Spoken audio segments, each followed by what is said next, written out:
Where it stops, no one knows. We're going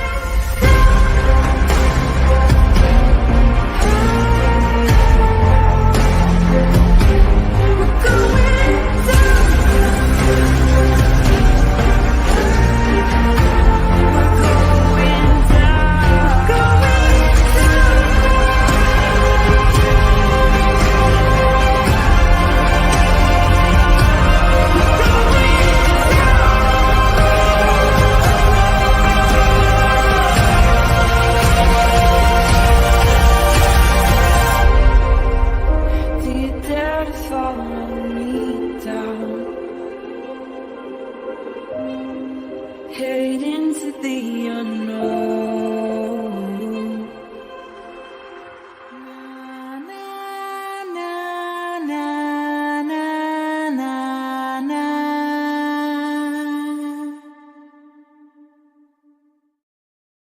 Hey, everybody, and welcome back to Criminality. Or if this is your first time here, welcome to Criminality. Happy Thursday, day number 6 of the Richard Allen trial. With testimony. They should be finishing up probably in about an hour, I would say, anytime within the hour. But we have essentially everything from the morning, and I want to recap a couple of the things yesterday that we weren't able to touch on. But first, I want to say hi to you guys and thank you for being here. Special shout out over here to my friend ATS News, who just had a beautiful baby boy. He is absolutely gorgeous, and so congratulations to you and your hubs and your daughter, because he's a beautiful addition to your family.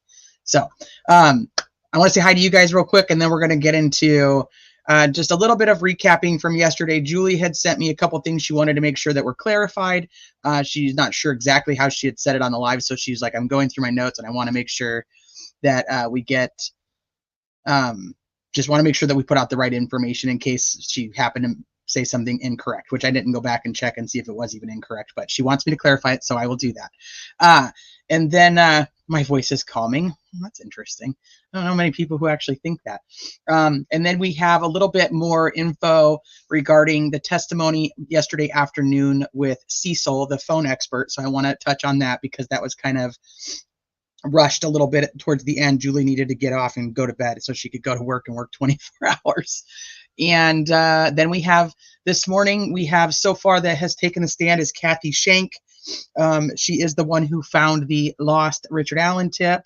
Then we had Dan Dulin, our lovely conservation officer, who was the one who conducted the interview with Richard Allen. And then Mullen takes the stand again. I think this is his third time so far in the 6 days. I think it's his third time on the stand.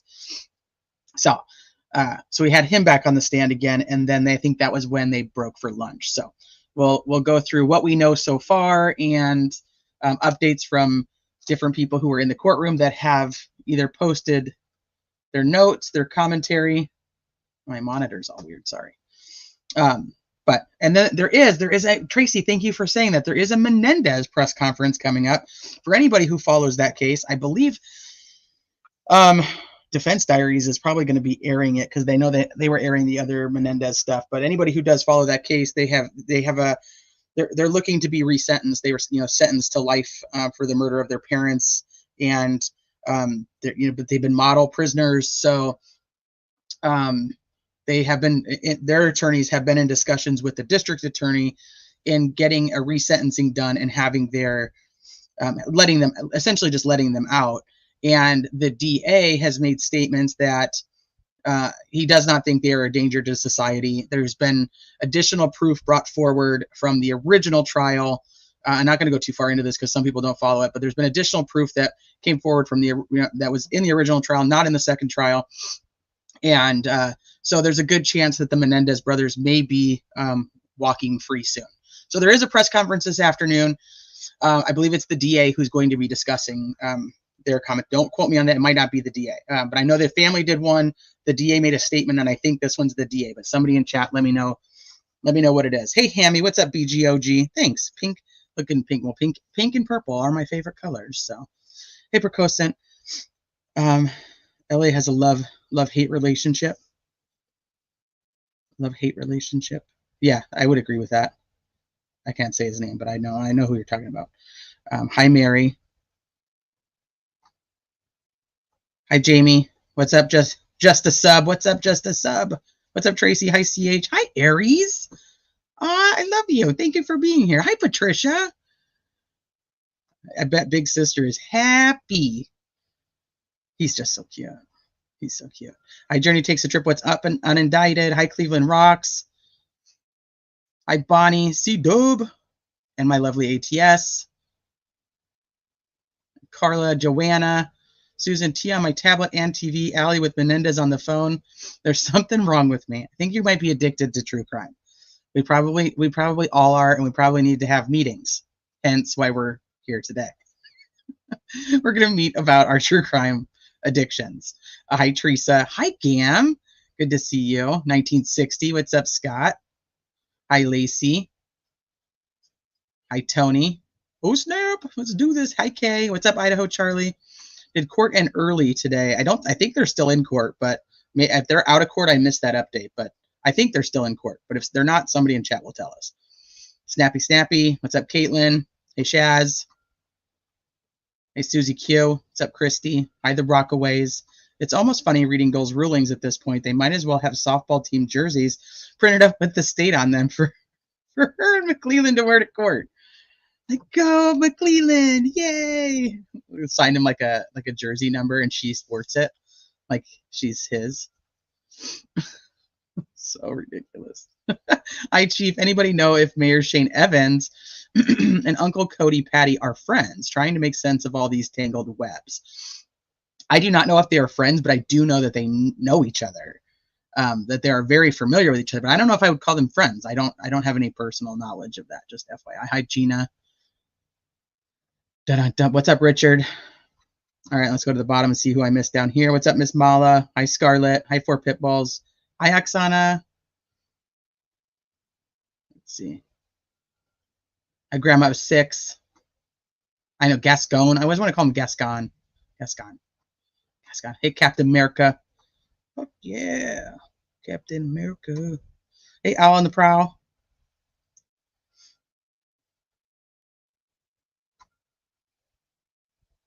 Let's see. All right. If I missed you, I apologize. I'm trying to go back up and see.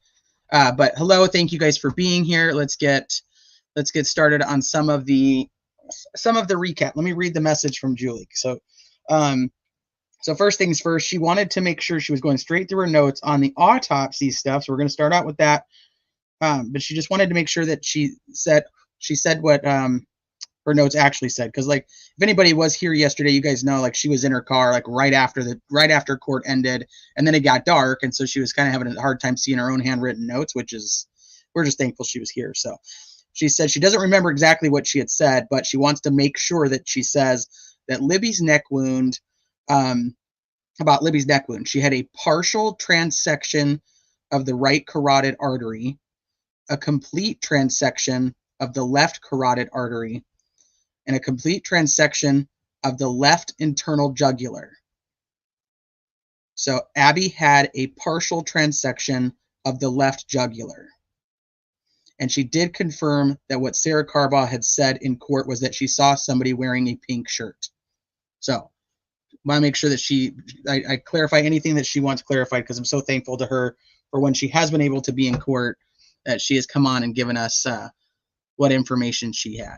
So that's, like I said, I don't even remember what she said yesterday, but we just wanted to make sure that it was put out there absolutely correct. Obviously, no matter which way it goes, it's absolutely brutal. So, but kind of just, I mean, this is what it is. It's a murder trial. So yeah, now we got pink shirt gate. We got sweater gate. Hey, Charmaine. Okay. So then yesterday afternoon, we had Cecil that testified. He is the phone expert. We had heard from him during the 3-day hearings, and he did the extractions. And I'm not going to go through all the notes on what types of extractions, but he had done the extractions and up until 2024 when he was on the stand during the 3-day hearing and still didn't have his report done. But they also talk about that they had taken 23 devices from Richard Allen's home, and that They do not have the phone that Richard Allen was using in 2017. Now, I try to listen to multiple streams about a testimony from yesterday because, as my normal disclaimer, I am not in court. I am relaying information that I'm trying to gather and put it in one spot for us to have. And anybody who wasn't here, I'll show you guys, kind of what I mean by that. But they do not have his phone from 2017. Now, I did not see any clarifying information on, are there other devices that are missing? Like, is that the only device he's ever owned that is gone? Or is there, I don't know, I think there's we need some clarifying. I don't know if that's a big deal, because if there's, I have some phones, oh shoot, let me get rid of this real quick. So it's not dinging in the background. I have some old phones, and then some phones I don't have. I traded them in. I don't know. I don't know what length of the investigation they went into to try to figure out what happened to the 2017 phone. Could it be nefarious? Of course. I mean, you could kind of think it could be. I'm sure that anybody who's super pro guilt will be like, he got rid of his phone. But I don't know from what I heard. Something different may have been reported today. Okay, well, that's it. That's good. I guess we'll kind of wait on that. But to me, I don't know. I heard 4 phones, the rest were devices. Well, we could look at the search warrant. We know exactly how many devices were taken from his house because we have what they took. But what I mean by like compiling all the notes, when I showed you guys this yesterday, this is essentially what I have been trying to put together so that all the notes for everybody's testimony is in one spot in a nice graphic where you can see who the witnesses are and then what was said in court, who was doing the direct, who was doing the cross-examination.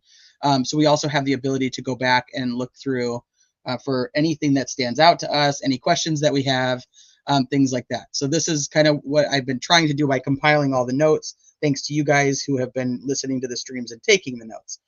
Now let me pull this up real quick. We can go back. We can look exactly how many phones there are.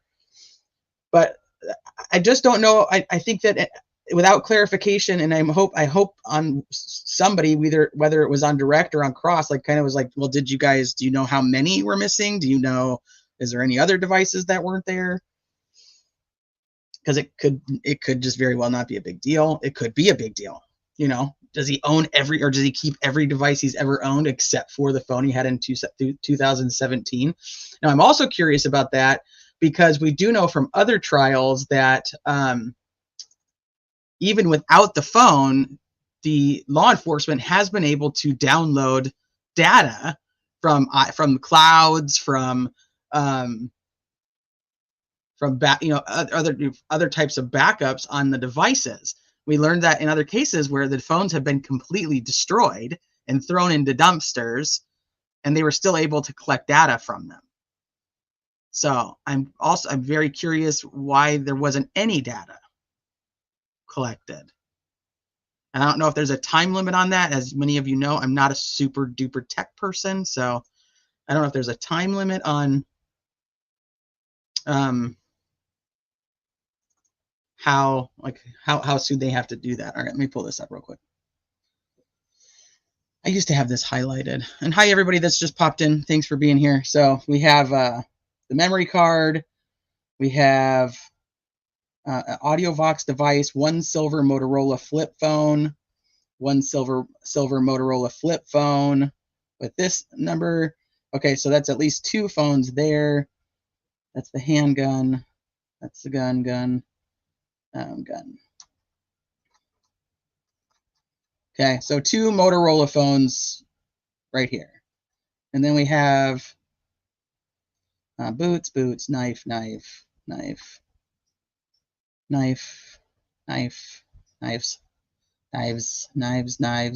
multi-tools.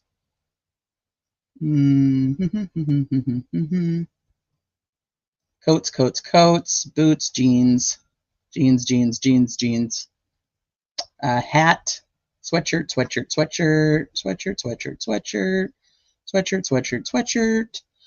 cap with a bill, Ford Racing. Here's your skull caps. Skull cap. We're going to talk about that today. Carhartt stocking cap, a glove, pair of gloves, a strap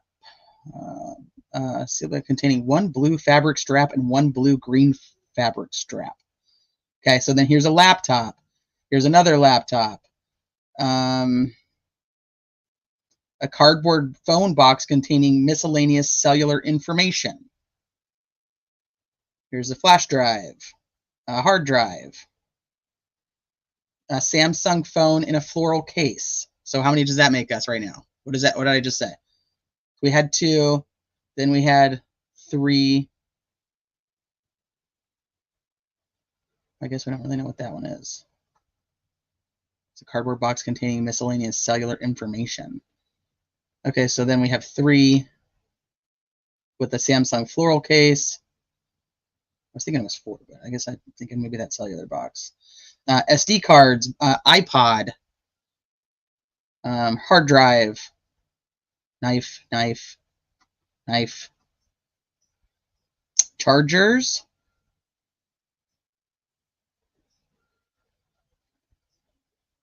miscellaneous phone accessories, charger for a laptop. Here we go. Containing 3 Motorola and 1 LG flip phone. So we're at 7, right? Containing 1 LG smartphone. So we're at 8. Containing 1 cardboard box containing 1 LG Verizon side slide smartphone. So we're at 9. Motorola Verizon smartphone, 10. 3 older cell phones, an AudioVox, 1 Nokia, and 1 Motorola. So that's another 3. So at 13. A Nokia 7705 twist cell phone. So 14. Here's your Garmin for, I'm wondering if this is going to come up. I've always been curious about this one. So 14. Black Pixel cell phone, 15. Black Samsung Galaxy A42, so 16. A silver LG singular wireless flip phone, so 17. That's the carpet. That's from the car. So about 17 in case I missed one. So that looks to be about 17 of the devices are phones. Maybe you might say 18 because there's other ones that just say boxes of miscellaneous cell phone stuff. So, all right.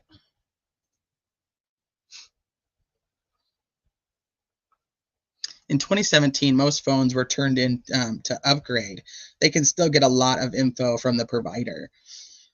Right, and that's why I'm saying, like, so is like any phone from 2017 on, is it gone? Like, does like I don't. I think that it could be a big deal. I think that's going to be really open to interpretation by the jury members, and also depending on if anybody on direct or cross was, pushed more into like, is that the only phone that's missing?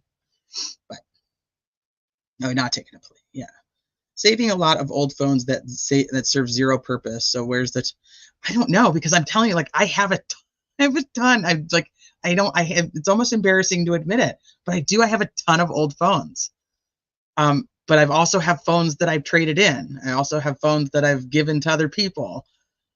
So I don't know, like, that, like, for me personally, like, it's not weird. I have a ton of old phones that really serve me no purpose, and I don't know why I have them. But like, I have my old chocolate. Like, I loved that phone. So I kept it. I have my oh shit, what was it called? It was an LG, but it was like, it had like the flip screen and you like turned it. Like, it was like the big deal on the ones that like I loved these phones, and then other ones are just like shit phones that I don't know why I have them. They're just in a fucking pile and they just kept them. It's just dumb. All right, let's see what you guys are saying.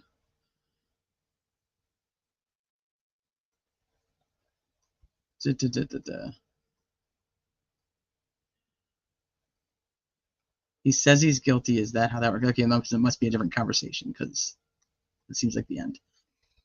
His plea is not guilty. That is how he is speaking. Yeah, he's saying he's not guilty. He may have turned his phone off when the girls passed him.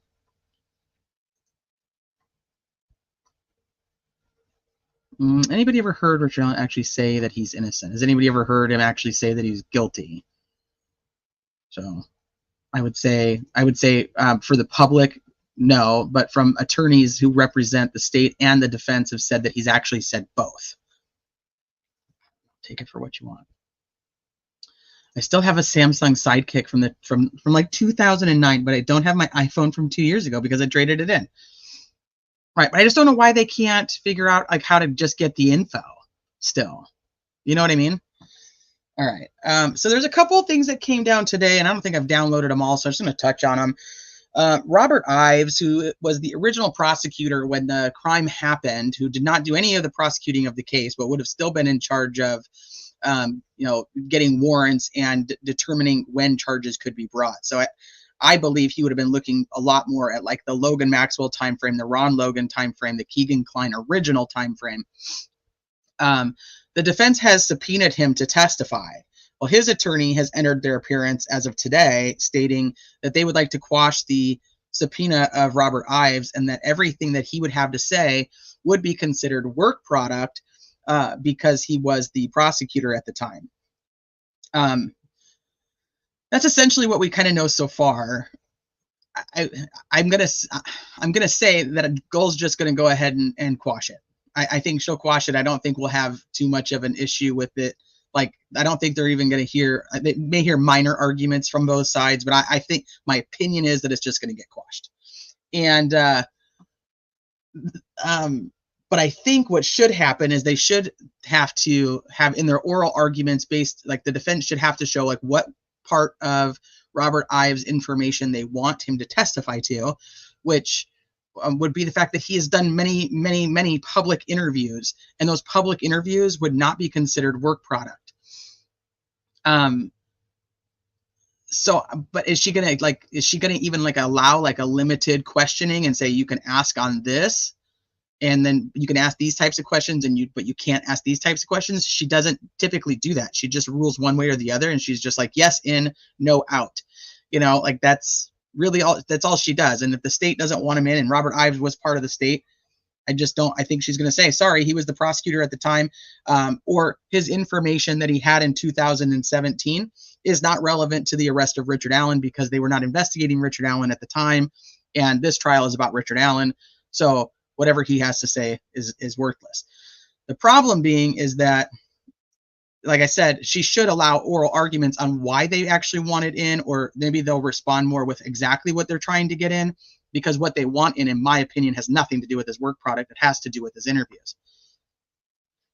But like I said, my opinion is she'll just quash it. It won't even matter. He won't even be testifying. That's what I think. We also saw that there is a transport order put in for Keegan Kline, so they did say that he's going to be able to testify. So I thought that was interesting.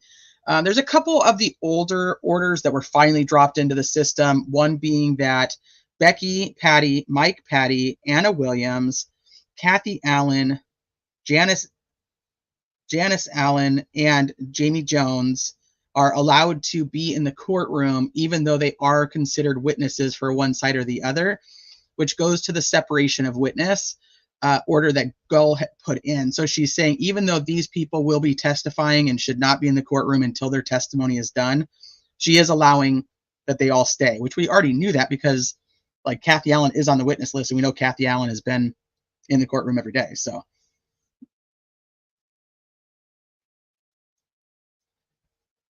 okay, let's go. Let me see what else there was. There was a few different things that came out today. I think those were the biggest ones that I remember, but I'm going to look real quick and see what else it was.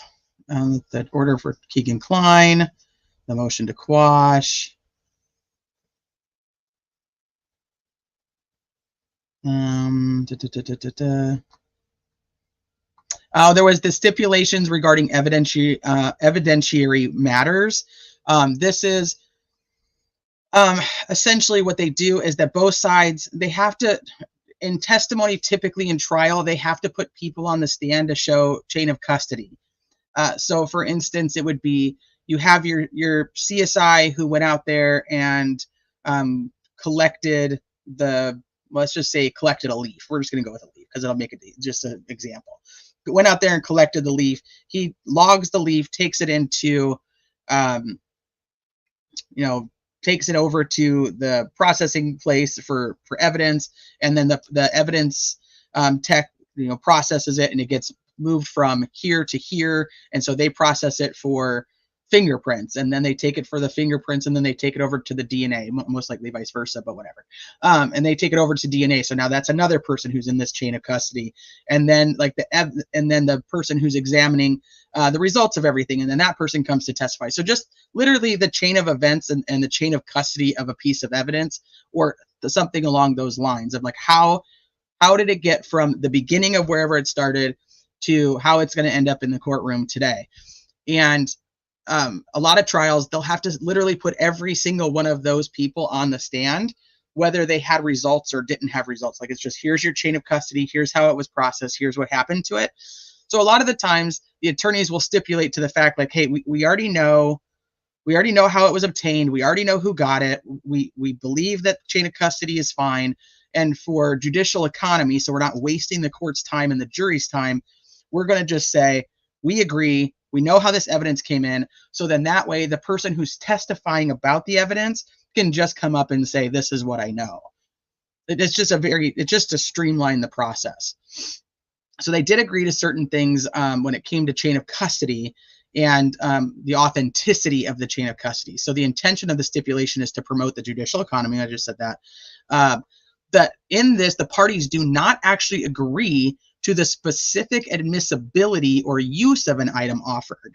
So they're maintaining their right to still object, but stipulating to the fact that they know how it got there, and they know that why it's being brought in and how it was processed to be brought in. If that makes sense. So they're talking about all the in-cell video recordings of Richard Allen while at Westville Correctional Facility or Wabash Valley Correctional. All the video recordings of Richard Allen created through the use of the handheld camcorder utilized by the IDOC staff when Richard Allen was transported outside of his cell, unless said recordings include confidential communications between Richard Allen and his psychologist or psychiatrist, which I don't even know why those would be fucking recorded, but that's a whole nother topic because it doesn't even make sense. Those shouldn't have even been recorded. All door sheets from the inmates, the inmate companions, the correctional officers, so long as said companion or officer is called as a witness and testifies at the trial in this cause. So they don't have to go through that it went to this person to this person to this person and have all of those people testify about these forms and what they were told by Richard Allen in these confessions, but they can't just bring it up through a random witness. They have to actually call these specific officers or those specific inmate companions to the stand. They're going to stipulate to all medical and or mental health records provided to the parties by Indiana Department of Corrections or its agents by way of discovery requests in this case, so long as the author of those records and its contents is the witness on the stand. So don't have to go through the chain of custody of how the cops got them, what they did with them, who they gave them to. Items collected at the crime scene where the victims were located near the Monon High Bridge. Stipulated those can be in. Items collected pursuant to the search warrant of 1967 Whiteman Drive during the month of October. So once again, you don't have to go through all the chain of custody on everything we just looked at over here. All the AT&T records containing pings or other communications to and from any cellular towers in the area near the Monon High Bridge on February 13th or February 14th. So that got stipulated to come in. All the AT&T cell records for Liberty German's cell phone on February 13th and February 14th of 2017. They're stipulating to the chain of custody on Liberty German's phone and saying nobody else had it. They're stipulating to the chain of custody for the firearms that were tested by Melissa Oberg. That kind of goes along with what was collected in Richard Allen's home during the search warrant. So, I mean, that's kind of just a double up. How did it get from Richard Allen's house to Melissa Oberg to be tested? The electronic extractions that were done by Brian Bunner. Remember, he's essentially Cecil, but the first extractions on Libby's phone, including the extraction of Libby German's phone, which would include the video from the phone. Electronic extractions done by Christopher Cecil, including all appendices and reports for said electronic devices. Extraction of Derek German's phone. The Hoosier Harvestor video that was collected by the FBI, with the affidavit from the FBI Special Agent Jeff Robertson with the collection paperwork that was generated when the video was collected. This is important because I think for testimony today, I was going to bring this up. So just keep this one in the forefront of your mind. The Hoosier Harvestor video that was collected by the FBI. Becky Patty, Mike Patty, Anna Williams, Kathy Allen, Janice Allen. Okay, that's the one they stipulated that all of those people can stay in the courtroom. So that was part of that. All right, let me check on you guys. I have a ton of phones and some don't have, some I don't have. Yeah. That's why I said I think it's really going to go to whatever the jury wants to put on it.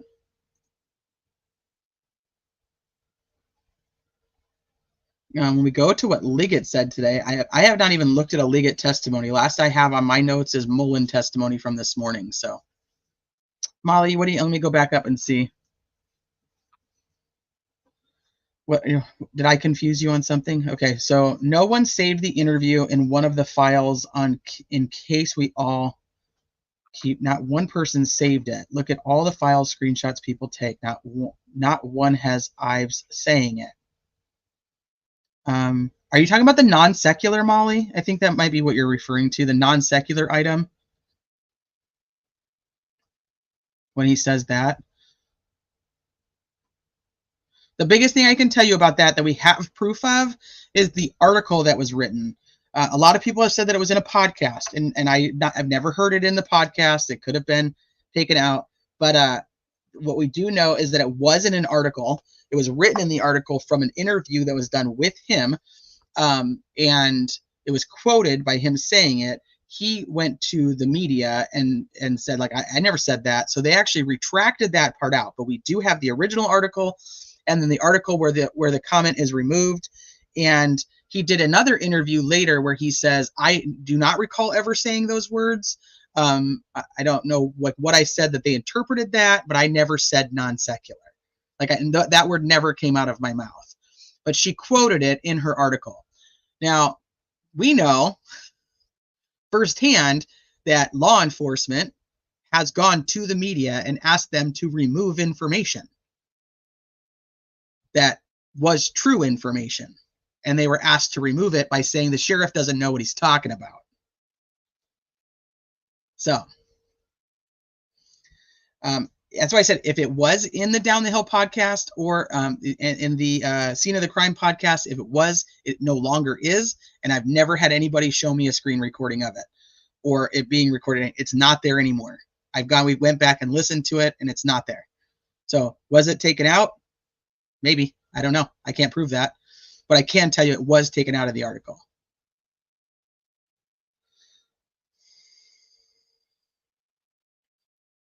I have heard non-secular from the Dr. Oz show. I've heard about that. I never heard the actual comment, but I have heard this also, that it was from the Dr. Oz show.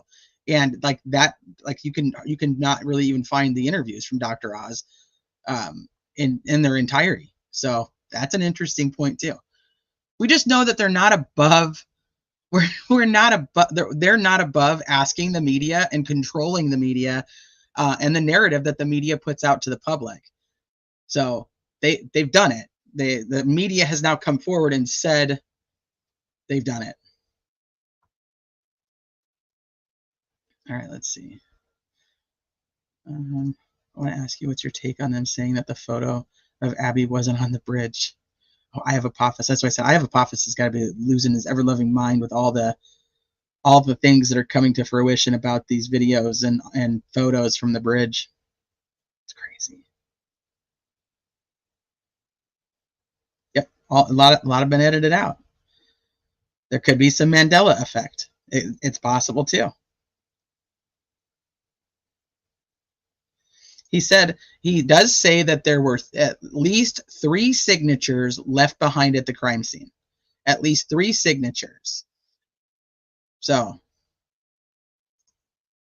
he did say non-secular. He is untruthful. We didn't know what it meant and had discussions in a Facebook group about non-secular meaning. I believe that he said it. I just can't prove it. So that's what I'm telling you, is I can't prove it. So I can't say that he absolutely 100% said it. I cannot prove it to you. I believe it was said, and I believe that they have done whatever they can to control the media, and the media has done whatever they can to stifle the truth from the public.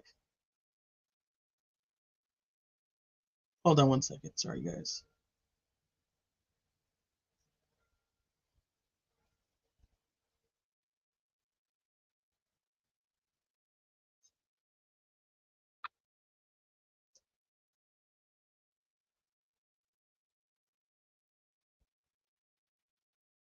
My son's school called, but I missed it. I don't know.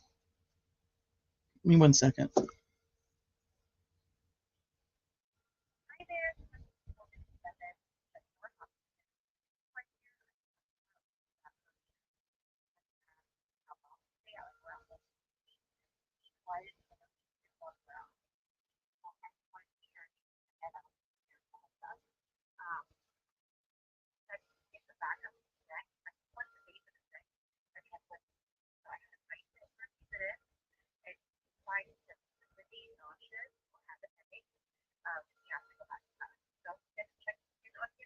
Okay.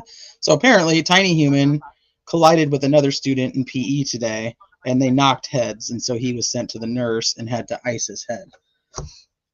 But then he went back to class. So you can hear it. There you go. No, I don't need to mute it. It's fine.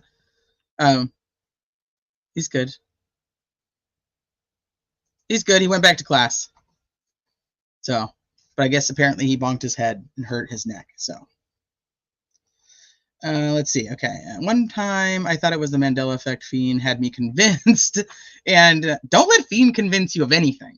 And then we hear news saying cops told them to remove stuff. Those purported journalists should consider having a little chat.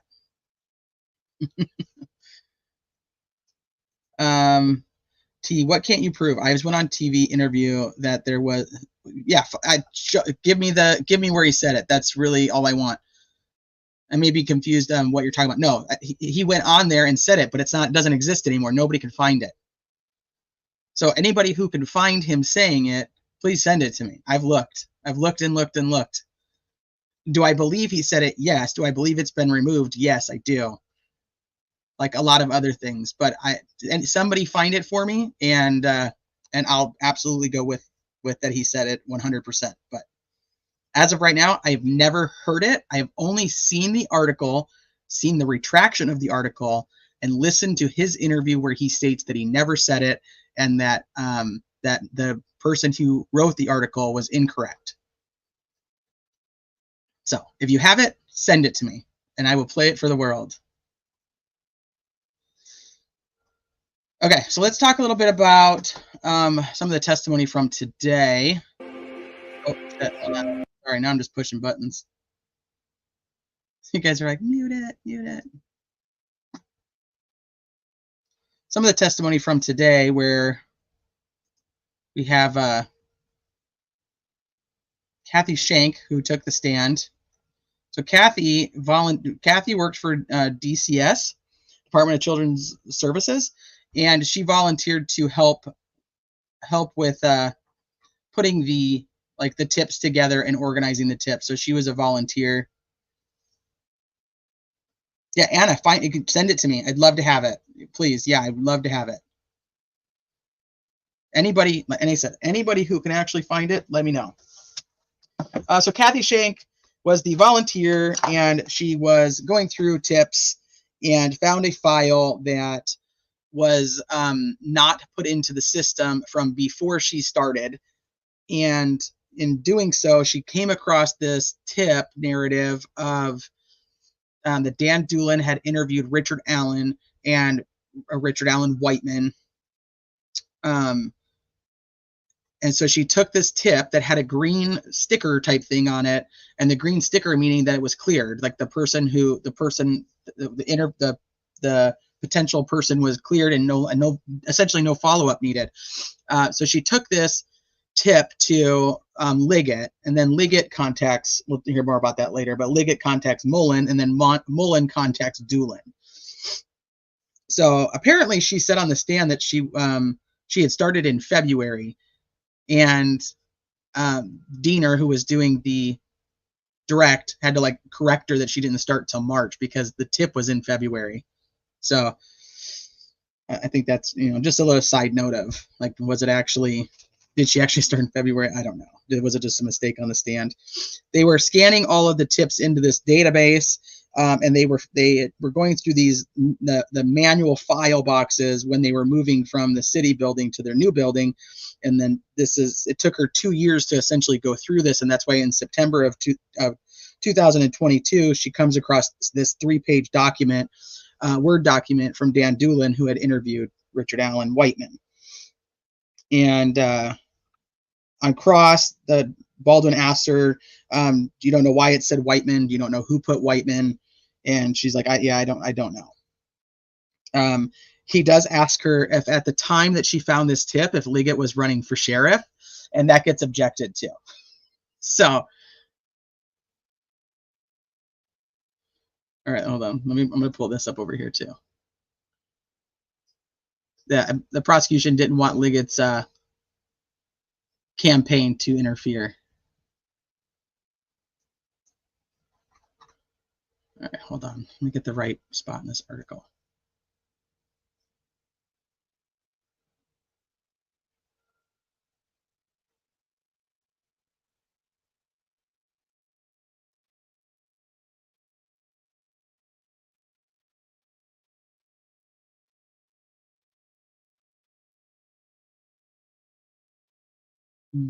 Okay, here we go.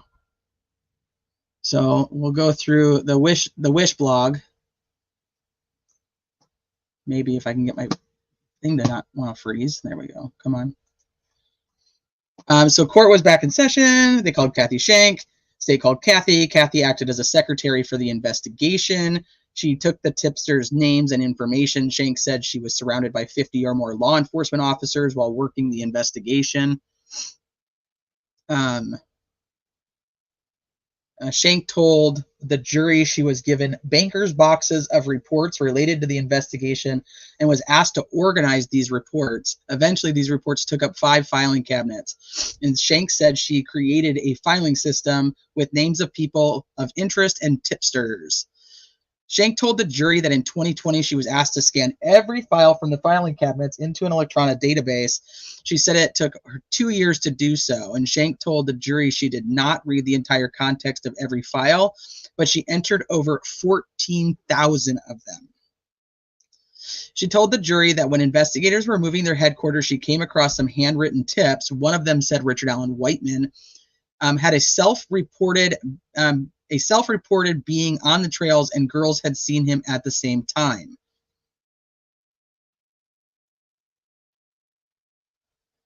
Okay, I don't know why they wrote this because that's not what it said, but okay. The tip date was February 16th of 2017. So we've gotten some clarification. We've gone back and forth on the dates of a lot of this. So we do know now that he contacted the tip line on February 16th of 2017. And we'll find out that he was actually interviewed by Dan Dulin on February 18th of 2017. So like a lot of people have like, did he come forward before? Did he come forward, after? And so now we've got the clarification on that. So she pulled up the written tip about Allen being interviewed in 2017 and changed the file name to Richard Allen. She told the jury she made this discovery on September 21st, 2022. She actually said she remembered this date because it was her deceased husband's birthday. So it was an important day. She knows the date because of that. She told the jury that her job was not to decide if a tip should be followed up on, that she simply was tasked with organizing. Why would you bring it to Liggett's attention if you wasn't, and it also if it said it was cleared? So there's something wonky about this whole thing, but I've always felt that way about how this tip was found and if it's cleared, who cleared it, who put cleared on it, who decided that no follow-up was needed, why did you decide that follow-up was needed? I don't know. It's just wonky to me. Under cross-examination by the defense, Shank said the mistake on Allen's name was made before she joined the investigation, and defense attorney Andrew Baldwin asked Shank, there was no other tip to your knowledge that involved Richard Allen? And she said, to my knowledge, no. She told the jury there were so many tips that she couldn't even remember the individuals. Holy, thank you. That's okay. That's what you needed. Yeah, that's what the chat's for. That's why I do it live, because we can all do it together. Dulin said he got rid of all the paper notes. Yeah, we'll get there too. Yeah. Oh, thank you, Mother of Dragons, and hi, Spicy Cappy. You sent the Oz clip to T's email. Okay, perfect. When we're done with this part, I'll go grab it.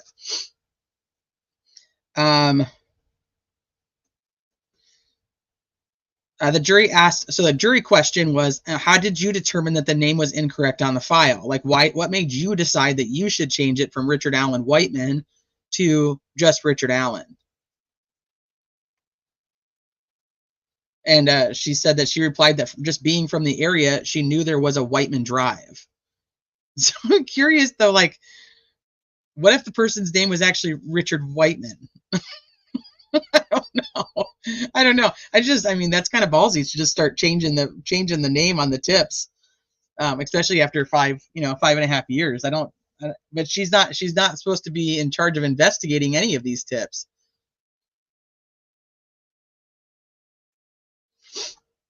Okay, so testimony from Dan Dulin. We'll go through Dan Dulin's. Actually, okay, we're done with Kathy Shank. So let me go to my email really quick and see what was sent to me.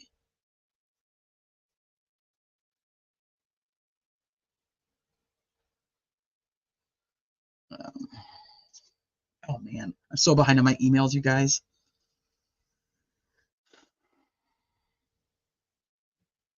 On February 25th, 2021.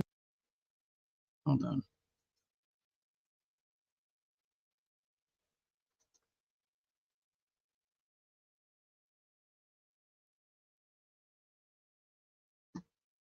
I cannot play this. I can't play that one. I'll drop it in chat. You guys can watch it if you want to, but I can't. I'm not going to play that channel.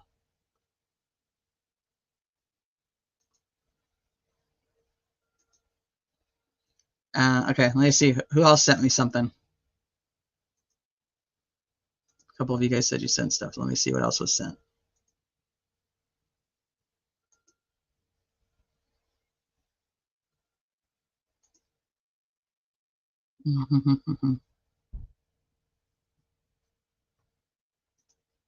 Did you send it? Who else said they sent something? And where did you send it?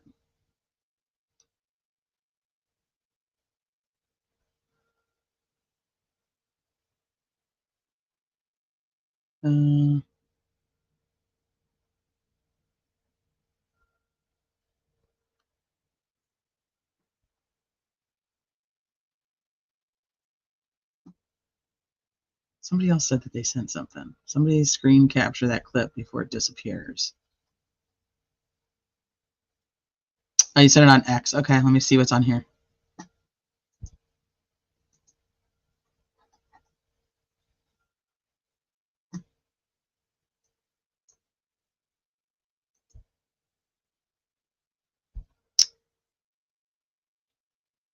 Okay, this is just all of his interviews.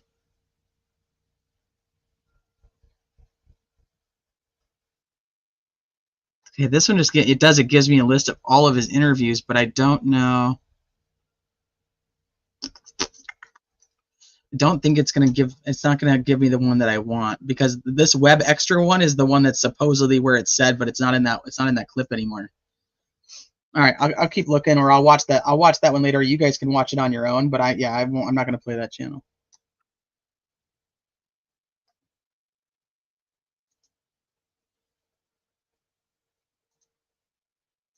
You guys, I'll put it in here. You guys can go see it for yourselves if it is what it is. But if it is whatever they say it is, yeah, I have the one from Spicy. That's the one that I won't play that lady's channel. You guys are welcome to watch it if you want to.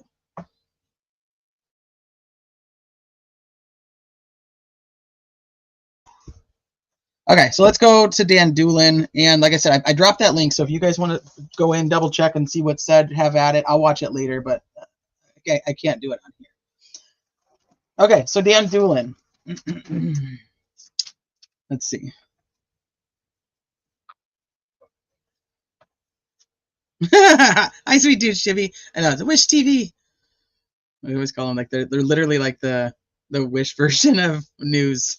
I know, but they're the only ones who keep a running blog, so it's so frustrating. So it's like I always try to like find other things to verify, like everything that's said, because I'm just like, it's fucking Wish, it's Wish TV. I struggle. So Dan Dulin was conservation officer. We're all very familiar with who Dan Dulin is, and he was tasked with coming over to help.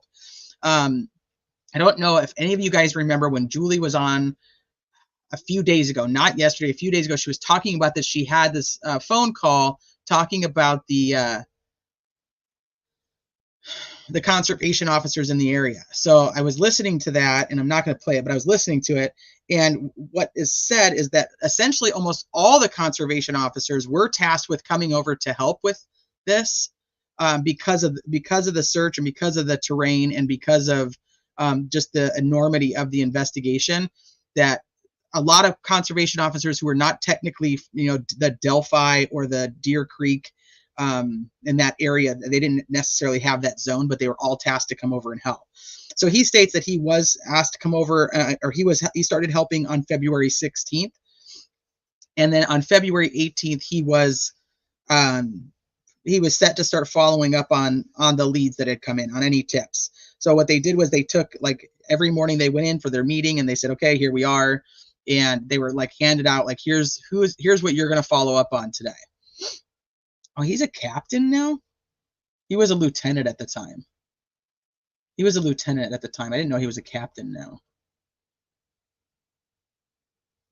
And we've done many lives talking about Dan Dulin and what I think of Dan Dulin and the other cases that he's worked. Yeah, Dulin had worked across the state of Indiana, but had worked in Carroll County area for 10 years. He told the jury he became involved on February 16th. Dulin said he was tasked with assisting and following up on the leads. He told the jury he received a lead on Richard Allen, and he contacted Allen by phone. Allen did not want to meet at his house, and he did not want to meet at the police headquarters. And so Allen said, like, we can meet at the grocery store. From my understanding, from the 3 places I've gathered info from just this morning, this was like Dulin trying to say that, like, Richard Allen wasn't going to meet at his house and he wasn't going to come to the police station, and like he was only going to like meet him somewhere else. On cross-examination, I don't know if they have it in here, but in cross-examination, apparently it gets very clarified that when Dulin contacts him, they meet within minutes of being of that contact. Like, Dulin's like, no, I want to meet you now. And he's like, yeah, I'm not at home and I can't come there. Like, I'm on my way to the grocery store. I can meet you there. And so he was driving to the grocery store while he was talking to Dan Dulin, and he said, like, meet me over here. So from the 3 sources I've looked at so far today, they all kind of said, like, during the direct, it was really to, like, acting like he just refused to, like, meet him at those places. But it was on cross-examination, it seemed that wasn't really the case. So I don't know. I'm like, but that's pretty common in the narrative spinning. Okay, so I met him at the grocery store parking lot. I heard it was Save-A-Lot, which is interesting. I didn't know that was Save-A-Lot. Maybe Save-A-Lot used to be or changed. I don't know.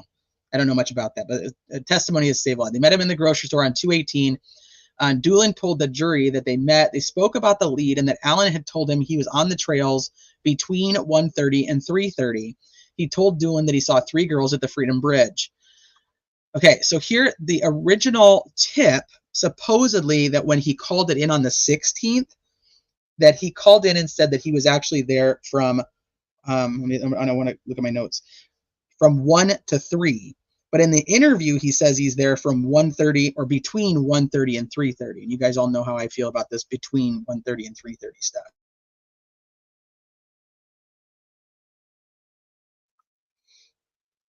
So that could be an interesting, like, he changes the time he was there, and then we know that in October he changes the time again. I don't know. That could go. The jury could look at that and think, okay, like, why is he changing the time he was there? And then when he finds out that, later on, years down the road, the girls are actually killed at this specific time or around this time, and then he changes it to not being there. I mean, that could, as a juror, I could see that becoming a problem for Richard Allen. I know people may not agree with me, and that's fine, but I could see it becoming an issue. If they have a tip narrative that is put into evidence, then they have the Dan Dulin narrative put into evidence, and then they have his interview put into evidence. So I could see the jurors looking at that like there's something wonky with him wanting to change his time all the time. Like why is he changing when he was there? So Bob did a spaces this morning. It was like literally like a 2-second spaces. Like by the time I shared it with my Delphi chat, it was already gone. Like it was already over. And I was like, but in there he said that he felt that Dulin was actually a good witness for the state. And so after I started reviewing people's information about the testimony, I was trying to figure out exactly why. And this is one reason that I think it's possible. And there's another one that we'll talk about in just a second. But I really kind of put into perspective as I've been listening to like all these attorneys that are sitting there. You know, this is another issue I have with it, not where we can't actually see it. You don't know, because we're reading notes and hearing notes secondhand, we're not necessarily getting the, as Bob would say, tone and tenor of the situation and how likable some of these people they are, whether it be Rosie, whether it be Baldwin, whether it be Auger, whether it be McClelland, whether it be Luttrell or Diener. Sometimes, if you go back and look at like the jurors from Casey Anthony's case, a lot of them will tell you they did not like the prosecutor.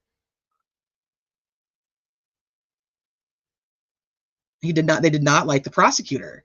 And so I was thinking this yesterday, and then it kind of just reiterated it to me, is like, sometimes it's like about the interactions between the attorney and the witness and how things are kind of coming across in the courtroom. And we don't get that. We don't get to feel that, if that makes sense. We don't get the emotion part of it. We don't get the interaction part of it. We get the hearsay side of what is happening later on, but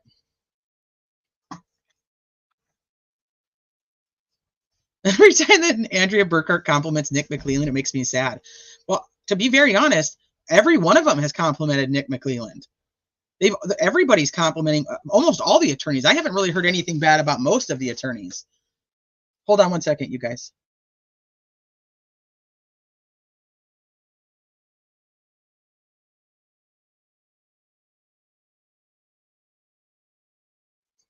But like even Bob said yesterday too, like Nick really commands the courtroom. So I think that's another thing that, because we're not there, we're gonna miss the impact that their personalities and the way they deliver a message is being. We don't get it. We don't get to see it. So he did, and so like DB just said, that was right before break. So that was at the direct, which I said, there's two of them.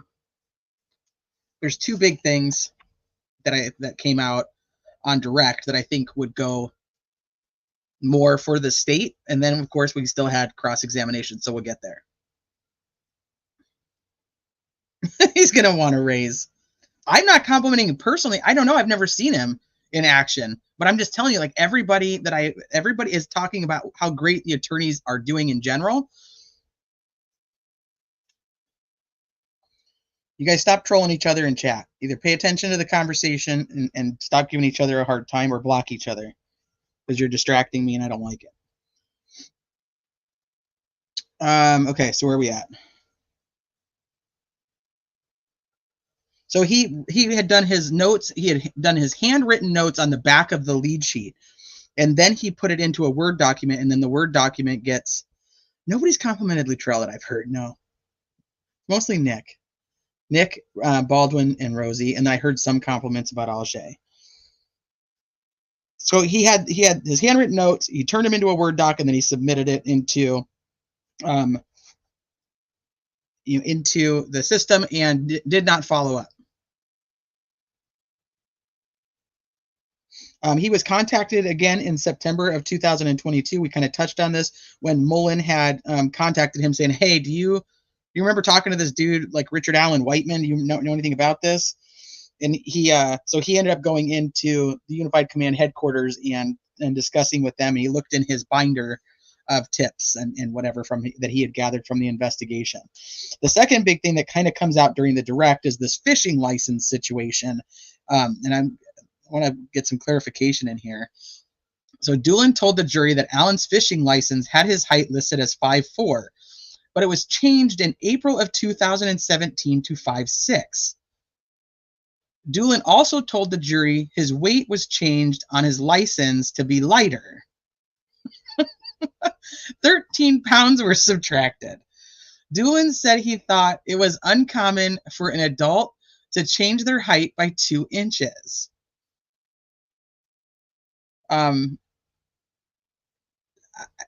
Is that something that Dulin even looks into? Like, does Dulin check to see how many people change their height and weight? I don't know if it ends up coming out of what's on his driver's license, but we'll keep going and we'll see if that happens. But I just think it's kind of funny. And so I wanted to show you guys. Hold on, I gotta bring it up.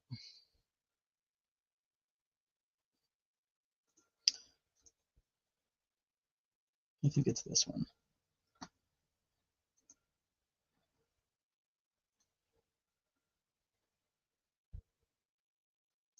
So this is one of the original articles that had come out. I think this is one of the originals. Because if you guys, anybody who's followed this case like a lot, like for a long time, you guys will remember that the height of BG was changed on the flyers. And so originally it was put out that he was, I think this is the original one. Somebody in chat, if you guys remember, correct me if I'm wrong, but I think the original was 5'6" to 5'10". So I mean, I get the philosophy that yes, he changed his height, so maybe that's a big deal. But I don't know. To me, I'm thinking, why would you change your height to put yourself into the category of what they're looking for in April of 2017 instead of going down 2 inches to be out of that range? If they're looking for 5'6" to 5'10", and he's 5'4", he's like, let me put in that I'm 5'6", because that's what they're looking for. It kind of goes against the whole, like, he's trying to change it so he doesn't fit the whole thing. Now let me pull up the other one. I think I have both. This is, I think, the second one. See, second is 5'6" to 5'10". Shit. The article is dated July 17th, 2017, same time as the first sketch coming out. Thank you. Oh, where is it? Okay. And then so there's a second height that they change it from, I thought one said to 6 foot or like 5'8". Let me see. I'm going to check my chat and see if you guys found anything else. Because I had asked you guys, and I know I have the shit in here somewhere in one of these screenshots, but I always screw up what height was what. This one is,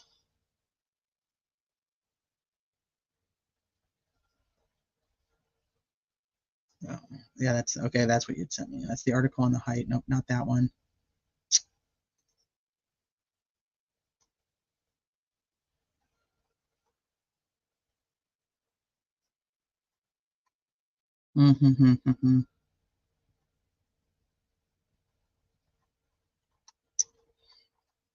Hold, please. It was 5'8" to 6 foot, and then it was changed to 5'6" to 5'10". You guys are hearing people probably sending me more info on this, so hold, please.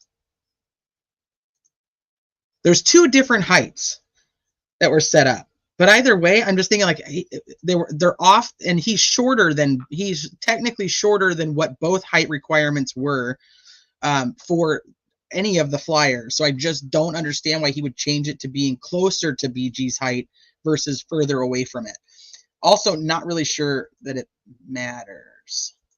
But could the jury think it matters is the most important. That right after the crimes, he's changing his documentation on his fishing license. He's changing his documentation on his fishing license to alter his appearance. I kind of think it's a nothing burger, but some of the attorneys are thinking that it might be a bigger deal to a juror. So I'm kind of going with it. I just don't. I don't see it. But the other thing is that the jury has not seen what we're talking about. they haven't seen the height from the missing persons posters and flyers. Did I see in that article on the hair color? I did not. Let me go back to it. Let me see. This person depicted in the composite sketch is described as a white male between 5'6" to 5'10", weighing 180 to 220. Oh yeah, the reddish brown hair. Oh yeah, the reddish brown hair. Eye color unknown. Yeah, the reddish brown hair. I remember that. I wonder if that came from Betsy Blair or Sarah Carbaugh, who, you know, saw the hair popping out from when he was walking.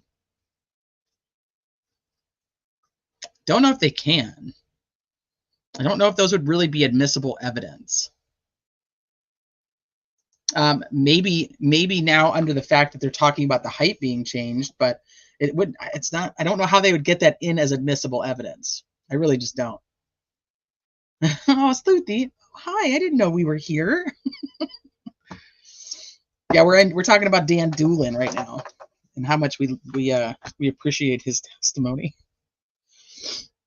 Okay. Dulin told the license by force 13 pounds. That he subtracted 13 pounds. I feel like people never watched like the Robert Tellis trial, but that's just me. And prosecutor Nick McClellan asked Dulin if Allen was in the courtroom, and Dulin described Allen. Okay. So he is now saying that the person he talked to in his interview is Richard Allen. He's the first person that's identified Richard Allen. All the eyewitnesses did not. All the eyewitnesses did not identify Richard Allen in the courtroom. And then Brad Rosie does the cross-examination and said that Allen had called law enforcement in February, and Rosie said Allen suggested meeting at the grocery store because he was already on his way there. Dulin said he cannot recall the appearance or demeanor of Allen during the meeting. Rosie said the handwritten notes would be better evidence of the meeting than the electronic report, and that Dulin said in March 2024 deposition that he had no independent recollection of this interview, of interviewing Richard Allen. But now on the stand, Dan Dulin essentially impeached himself because he does say that he did remember it, and he saw, he remembered the stock ticker. So Rosie has to come back and be like, hey, but in your deposition, you said you had no independent recollection of even talking to this dude. And he's like, yeah, you're right. I did. I said that. So like you either didn't remember it or you did.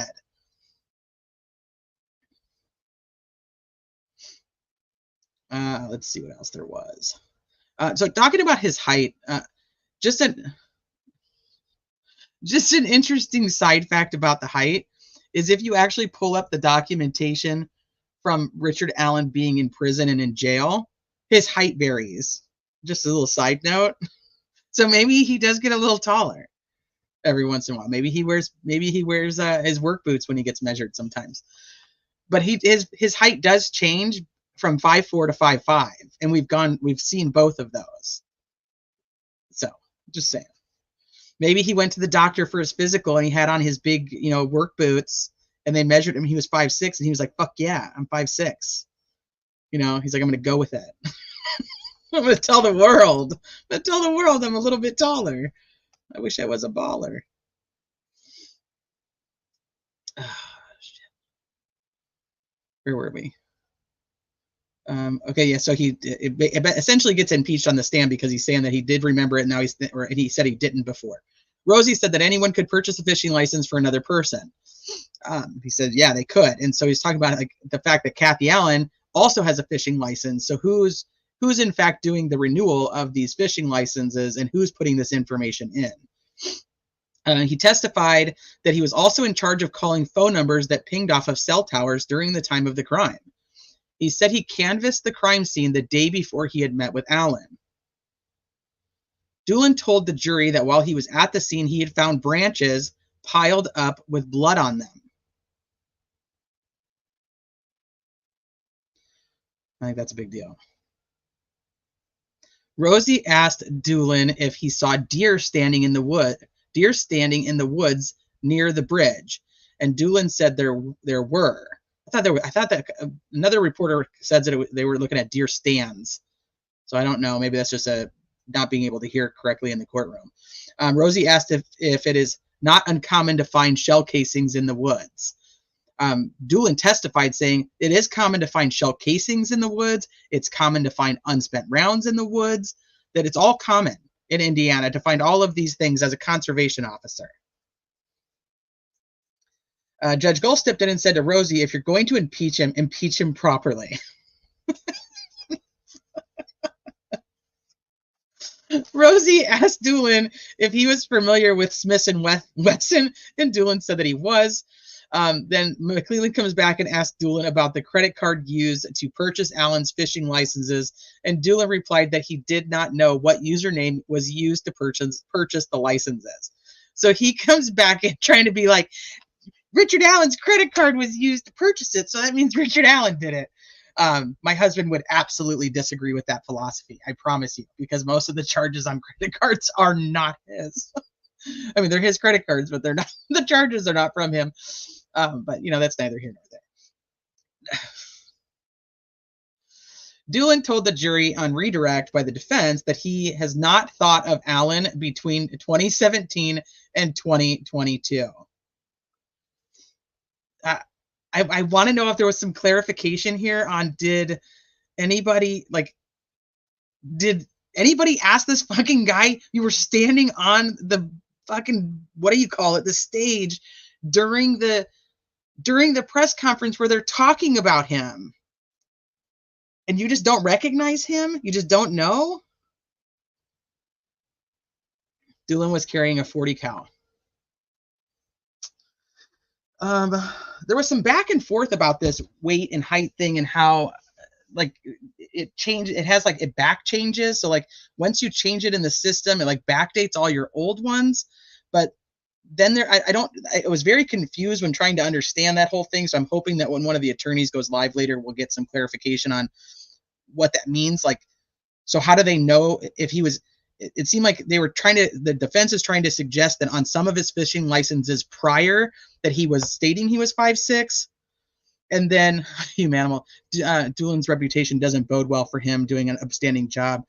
But he got promoted to captain. Did you see that? I mean, he was a lieutenant before, but it does lend credence to how useless he would be with the process and information. It shouldn't be surprising he has a hand in it.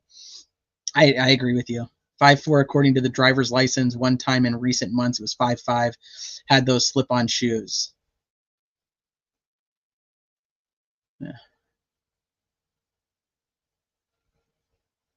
Yeah, so I'm kind of confused on the back and forth about the height from the fishing license.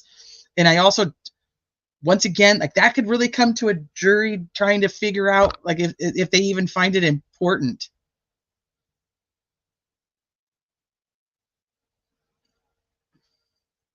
Why did no one say or ask is the man you saw here today? He does identify, according to Wish TV, he does identify Richard Allen as the guy he interviewed, but that's it. He'll probably get recalled by the defense. Well, I also think Betsy Blair will get recalled by the defense. Because you have to remember that when they're doing the cross-examination, they have to stay within the scope of what the direct examination was about, unless they get approval from the judge to go outside of the scope, or they can just try it and see if the prosecution objects to it, but typically they'll be like outside the scope of direct. Don't you dare make a fucking dippy eggs, Sleuthy. Those are so gross. All right, let me see what else I have in my handwritten notes for Dulin before we move on.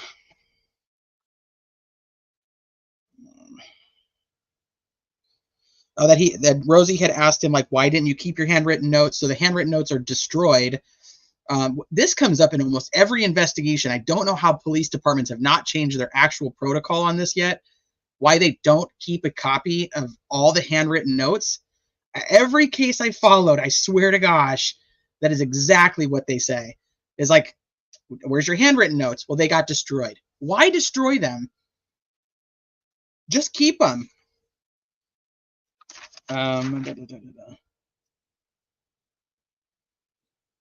He did not ask, and that's another big thing, he did not ask Richard Allen what he was wearing. So during this February 18th interview, he did not ask him what were you wearing on the 13th while you were out there. They never look at a map to show the difference between the Farm Bureau building or the CPS building. They never go over a map to say, hey, this is exactly where I was parked. Don't know why that would have been a good thing to do, especially because Dan Dulin knows Carroll County. I think he lived in Delphi. Don't quote me on that, but I'm pretty sure he did. And he would know about an old Farm Bureau building. So I don't know why that would not have been that would have been something to get clarified, but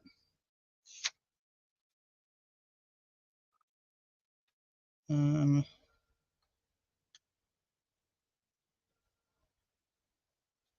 jury did have a question for him, but I don't know exactly. I don't really understand what it was.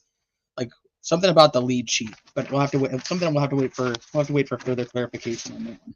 There's something about the lead sheet. Sent a post on X proof of the non-secular being scrubbed. Okay. Let me see. Let me look.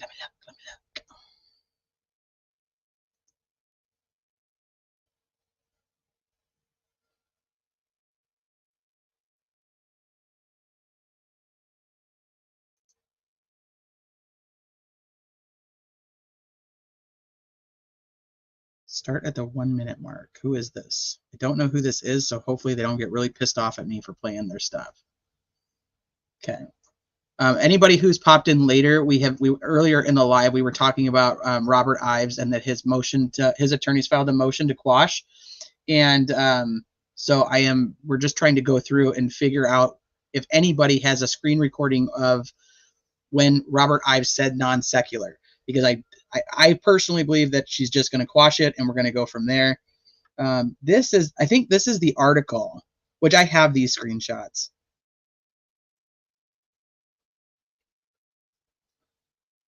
All right, let me. Along those lines. In regards to the signatures at the crime scene, she directly quoted him as saying, "They were odd sorts of things." Right, so here, a killer leaving at least 3 different signatures leads me to think there is some distinct mental illness that he would not be able to hide from others. We don't know if these signatures were pre or post mortem. Ives did say they were odd sorts of things, non-secular, and that is quoted. She'll quash it, but that's bullshit. Yeah. Non-secular.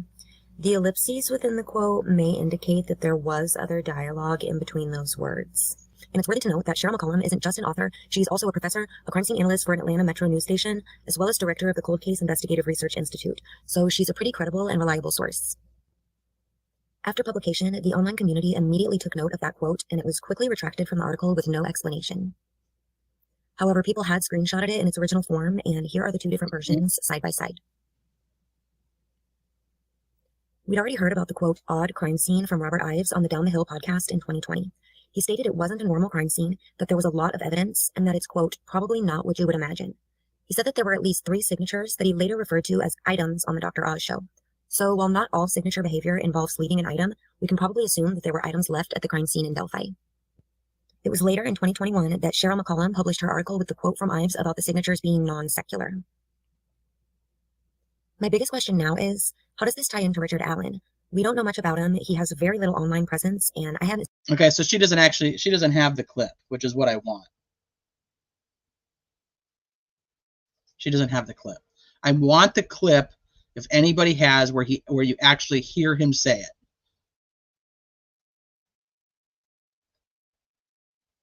You hear Robert Ives say non-secular.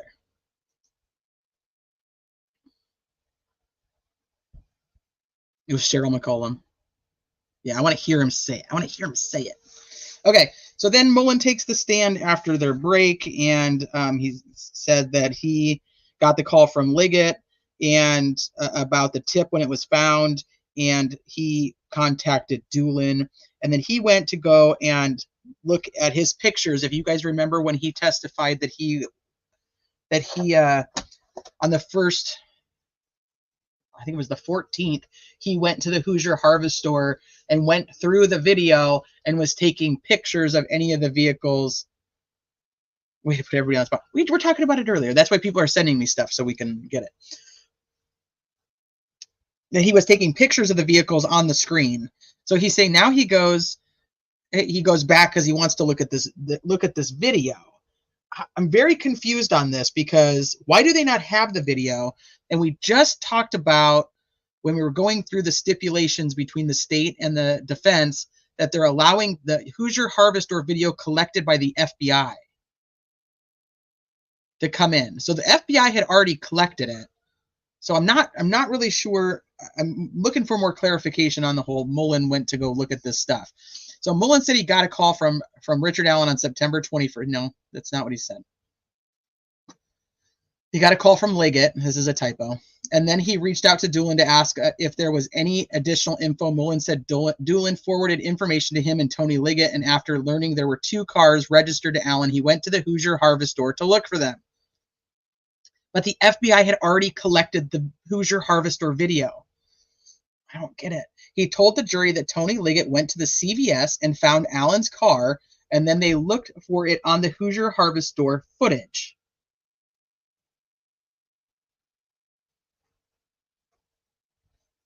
Mullen said that Liggett looked at the video and found the vehicle matching the description. The timestamp was 1:27 p.m. on February 13th. Baldwin jumped up and was like, hey, I want to ask some clarifying questions. But he also says, like, that's in your opinion that the car matches. Like, you have nothing to prove that that is the car. Mullen responded that he believes the car in the video was Richard Allen's. This is part of the issue, and we had it with the Bridge Guy video, is their interpretation of it is not evidence. Why you have to let the jury be the finder of fact. So they can go with credibility on the witnesses, but he shouldn't be saying that it is the car. He should be saying that, in my opinion, I believe it is the car, or it looks like the car. Hi, tiny human. How's your head? Good. I heard you had to go to the nurse. Did you answer it? From the nurse? Yeah. No, she left me a voicemail. How's your head? Good. You gonna be okay to play football tonight? Yeah. You are? It doesn't hurt anymore. Okay, that's good. No Otter Pop? You can have an Otter Pop, yes. You want one? No, thank you, baby. You always don't want one. Well, I'm kind of busy. I'm kind of live, and I don't really need an Otter Pop right now. You don't even know why. I'm not a big fan of them. I'm sorry. It's forcing me to eat Otter Pops, you guys. So anyway, I don't think that they should allow him to be like, yeah, it absolutely is. There's nothing identifying to be able to prove that it is, but, you know, it should be in your opinion. In your opinion, that is it. Mullen responded that he believes the car in the video was Richard Allen's. He said the general shape of the car was the same, as were the taillights, the bumper, and the rims. So there's the sport rims that Richard Allen had, and we've talked about this too, on these black rims, and it possibly being what's going to make his car stand out if it is his car on the Hoosier Harvest Store. So the jury was shown a 9-second video of the vehicle as it passed from east to west. So heading from the cemetery towards the CPS building. Okay. Then they followed up with close-ups of the car. Some of the car's major identifying features, including the license plate and VIN, were not visible in the security camera footage. The time on the security camera footage and info from Dulin's meeting match up, according to News 8's Kyla Russell. Mullen said he and Liggett went to Richard's house on October 13th of 2022 and told him they wanted to ask questions about the Delphi investigation. He told the jury that Allen agreed to go with him to the police department and was taken there in an unmarked car and in plain clothes. They arrived at the police station where Mullen said he asked Allen what he was doing on February 13th. Allen said he went to his mom's house in Peru. So his mom lived in Mexico. So I'm curious if this is the mother-in-law's house and why people have gone back and forth on where he went, because Peru is where his mother-in-law lived. Returned to Delphi, went and picked up a jacket, and went to the trails around 12 p.m. and left at about 1:30. According to Mullen, Allen told police he drove his Ford Focus to the old DCS building, parked there, and went to the trails. He said he was wearing a blue/black Carhartt jacket, blue jeans, and a skull cap. Mullen said Allen told police he saw 3 girls on the bridge. This is interesting. I thought 3 girls on the bridge. Somebody needs to get clarification on this, because Yeah, so he saw 3 girls on the bridge and was looking at his stock ticker. Alan then said one of the girls appeared to be older and that she was babysitting. So remember before when I was going through and I was saying that maybe Anna Spath, who they did not have testify, which I find interesting, Anna Spath did not testify. She's supposedly the 4th girl. But those girls, they're still not on the bridge. He's supposed to have seen them on the trail.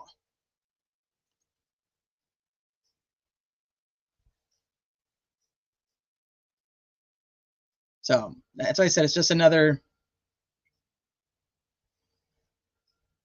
piece of shit, like reporting when we can't just hear it for ourselves. But I was talking about, like, so Anna Spath, they did not have testify. So I am wondering if, hey, Steve, good to see you. That's what we were talking about earlier too, is that he has denied that he ever said non-secular. That he doesn't, yeah, that's not even something he would say. Yep.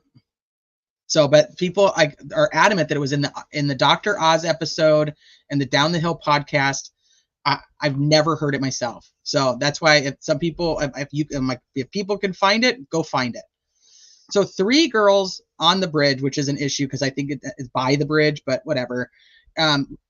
If Anna Spath is not walking with those girls and it is only Bree, Rayleigh, and Isabella, then, you know, Rayleigh's little sister, it would look like an older girl. One of them is babysitting. Okay, thank you, Scully. I'll take a look at it. 2:58, 2 hour 58 mark. Okay. Fluffy Bunny. Let me see what you said. I said not on Dr. Oz, but then asked the producers to remove it from the program. A lawyer on Reddit said they heard from the legal department from Dr. Oz. All right, I wonder if we can find that info. We'll take a look. DCS building would be the same as the CPS building. It's just, you call different things in different states. Department of Children's Services, Child Protective Services. She's so young, I think 8 or 9 at the time. Anna had the older 3 testify because they saw him a student. Anna Spath is an adult. The younger sister was 8 or 9 at the time, and that's Isabella, and that's Rayleigh's little sister. So it could look like, one of the older girls was there, but you can't have Anna Spath testify if you're going to have Bree and Rayleigh testify and have Rayleigh testify that she's out there with her sister, right? You can't have the 4th one come and get on the stand. So I'm curious what the defense is going to do about Anna Spath. I'm just saying.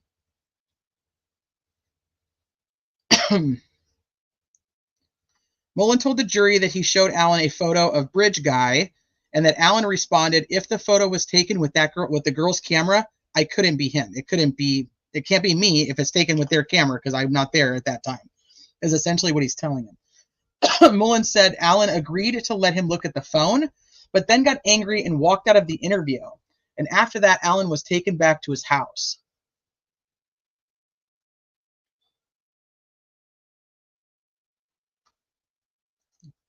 Let's see if there was anything from later in the afternoon.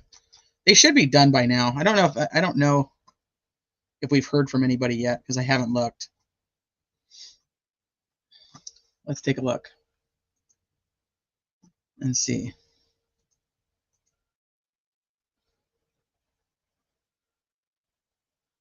It looks like a couple people are live with the afternoon notes. All right, hold on a second. We're going to go to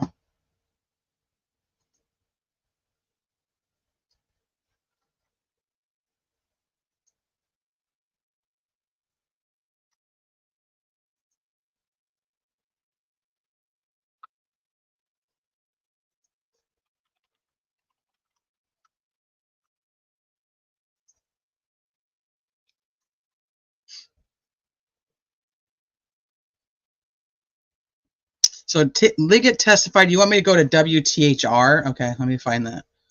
WTHR. Is it an article or is it?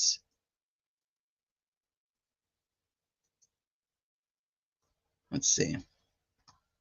Or is there a video?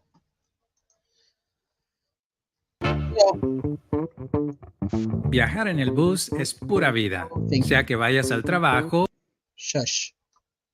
The sheriff admits Richard Allen doesn't match witness descriptions of Bridge Guy. Okay, so it's been more than 7 years. The trial began on October 18th. 16 Allen County residents were selected. Blah, blah, blah. Okay, the state's 23rd witness, Sheriff Tony Liggett. He was serving as a detective at the time of the murders. Liggett said he wanted to talk to the person who passed Breanne Wilbur and Rayleigh Voorhees. He knew they were a male. We believed that was Bridge Guy, Liggett said. Liggett said he watched the video taken from Libby's phone hundreds of times. According to Liggett, people said the vehicle on video at Hoosier Harvest Store was backed in. Liggett said that when they went to CVS to look for Allen's car, it was backed in. Dun, dun, dun. They should not follow my husband anywhere. His car is backed in everywhere. Allen had a lifetime handgun permit. Liggett said Allen admitted to being on the trails on February 13th, but changed his story. Allen initially said he was on the trails from between 1:30 and 3:30. Then Liggett said Allen changed it to noon to 1:30. He was kind of wishy-washy about where he parked. Liggett said they found Allen's 40 Sig Sauer handgun in the bedroom nightstand. Liggett said that was the same caliber of bullet found between the bodies of Abby and Libby. Liggett said they found another 40 caliber Winchester round in a keepsake box in a bedroom dresser. And they found more ammunition from Blazer. We talked about this difference between this Winchester and Blazer and what they found. And then what did they find, a Winchester or a Blazer out at the crime scene? Liggett said they also found a blue Carhartt jacket in the main entry closet. Liggett said the guns found during the search were sent to a lab. The ATF traced the guns and found they belonged to Allen and no one else. During cross-examination, Rosie noted that Liggett was the chief deputy when Allen was arrested. Rosie said Liggett was running for sheriff in 2022 election. Liggett noted there was a $50,000 raise that came with moving from chief deputy to sheriff.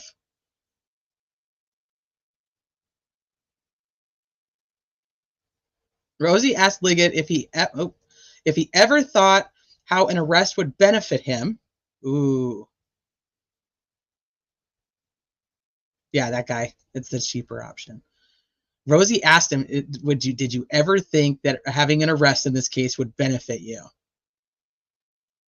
Liggett said it had nothing to do with him. He said it was about 2 little girls who were murdered.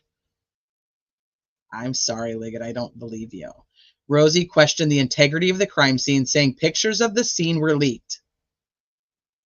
Liggett said he thought the sticks on the bodies were for concealment. He said nobody saw them. Rosie asked about witnesses who saw, quote-unquote, the Bridge Guy. Rosie said the search warrant was based on a timeline of seeing a man on the trail. Rosie noted one witness described the Bridge Guy as tall and muscular. Liggett said that he understood why witness Sarah Carbaugh said she was panicked. Jesus criminy. 2 girls were killed. I can understand that panic. Rosie and Liggett discussed, so just speaking of Carbaugh real quick, and I'm not going to put the person's name out there, but I did have somebody contact me that went to school with Sarah Carbaugh and said that she's kind of habitual. That she is a little bit, she likes the attention. She's always been like that. So you could take, obviously I don't know Sarah, but you can take that for what you want. Rosie and Liggett discussed there were many dark Ford Focuses. Liggett did not know how many had that kind of rim seen on the video. Rosie asked if, I think this is, if they could show that there was a ton. Rosie asked if Liggett would be surprised to learn Ford mass-produced them. And Liggett said no, he would not be surprised that they were mass-produced. Jesus Christ. Like, how many of those Ford Focuses from that model range that included what the 2016, how many of them actually included this type of stock rims. They're mass produced, not some specialized rim.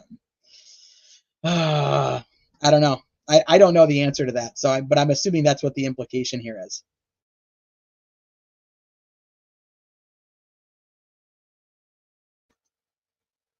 Okay.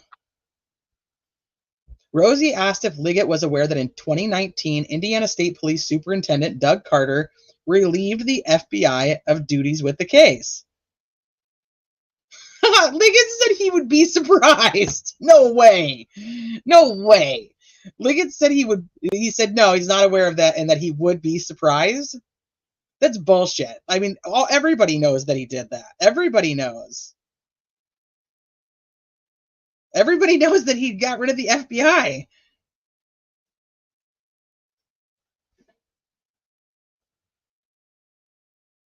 Bullshit. Richard Allen was never a suspect from 2017 to 2022. Liggett said Allen got lost and fell in the cracks. Rosie said that a 5-year delay would impact the memory of Allen, the witnesses, and Allen's wife. Do you believe Richard Allen acted alone in this case? Rosie asked. Liggett says yes. Rosie asked if Liggett always believed Allen acted alone. Did you always believe that he did it by himself? Liggett says yes.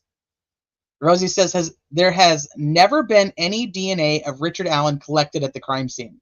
Liggett says none. Rosie asked if there was any digital evidence linking Allen to the scene. Liggett says no.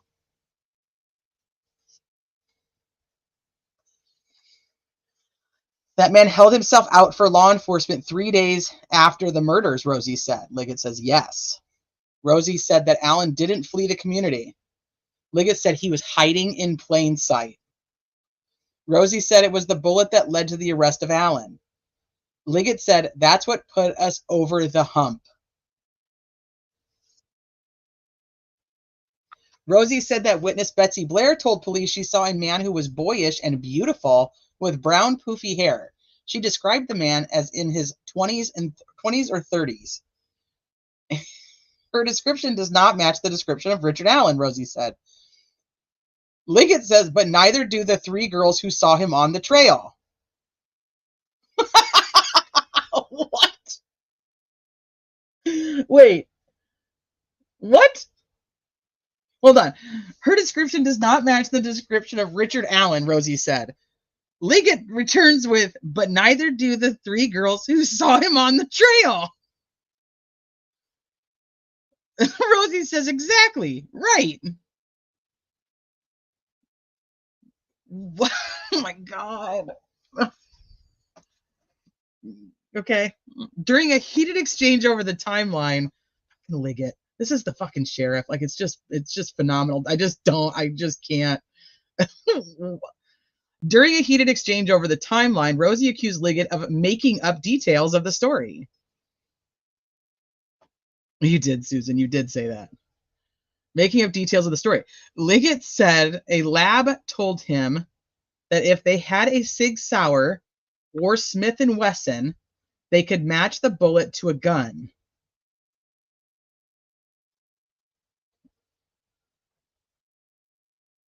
Okay.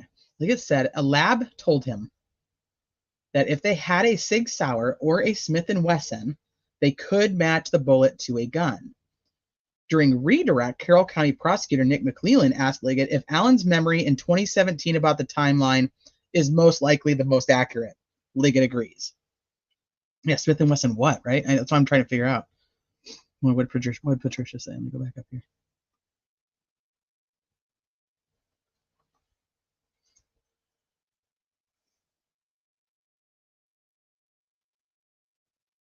Yeah, they kicked the FBI straight out, and he was like, "Nope, we're not going in the same direction here." Okay, which I would agree with. Anybody who testifies, your memory is going to be supposed to be better closer to the time of the crime. So yes, okay. During cross redirect, Rosie asked if it was likely Betsy Blair's 2017 memory of a man in his early 20s. The most fucking Rosie. Rosie asked if it was likely Betsy Blair's 2017 memory of a man in his early 20s was the most accurate. And Liggett says yes.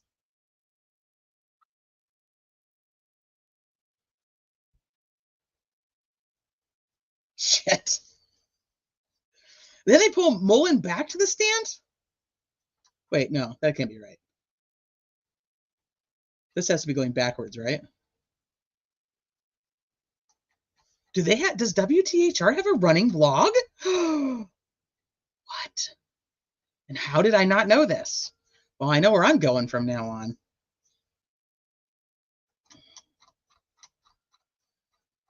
FYI, everybody, WTHR has a running blog of the day.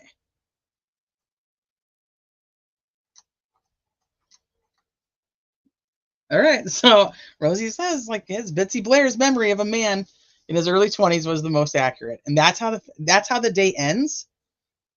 That's how the day ends. Is that for real? Like, anybody seen anything else from after that? Let me go check. I'm gonna check on Twitter.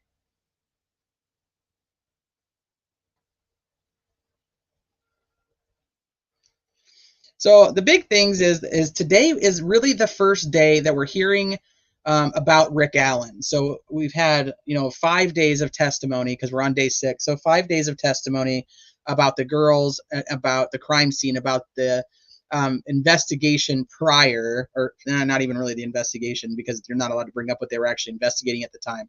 So today's really the first day that the jury and the public is hearing the state evidence against Richard Allen himself. So this is when things could start to really kind of go either way. If I had just from an outside perspective, listening to what others have heard inside the courtroom, the first 5 days have really not bode well for the prosecution overall. But now this is what the jury is going to be paying more attention to now. This is a case against Richard Allen, so let's see what they have against Richard Allen. So this is probably going to become more important to a jury member, in my opinion. I keep saying in my opinion because obviously I'm not on the jury, and whatever I think and whatever I say here really reflects nothing of what's going to happen in this case because I am not on that jury.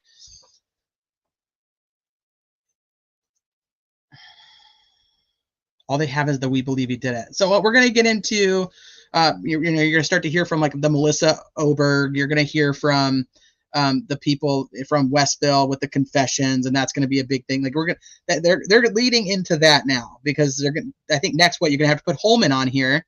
Next is going to have to be Holman to talk about. I guess it could be Melissa Oberg. Melissa to talk about the unspent round versus how she tested it, and then it would be Holman for the October 26th interview. So I mean, they're kind of going in that storyline, but this is almost bigger to the case than what we've heard so far, because this is what they have to determine is if this is the guy who did it. I'm just double checking Twitter to see if there was anything else that popped up. A lot of people are talking about the inconsistencies with the timeline on both sides. Let's see what this one is. It's WIBC. Let's see what they have to say. If there's anything different. So did they, I mean, it doesn't seem like they had a really big afternoon. They just had Liggett on the stand. That was it? I mean, that seems like that doesn't seem like a lot of testimony for the whole afternoon, no? What am I missing? Is there more Mullen that I missed? It just doesn't make a lot of sense that there's not.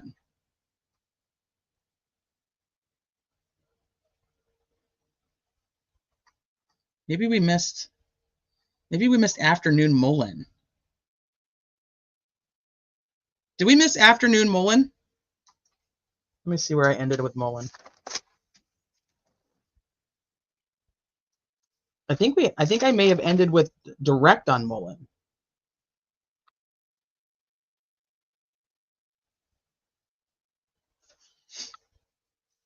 Yes, we missed afternoon Mullen. Okay, well that makes sense. Like I'm like, this doesn't make like there's no way they just interviewed fucking Liggett or had Liggett testify the entire time.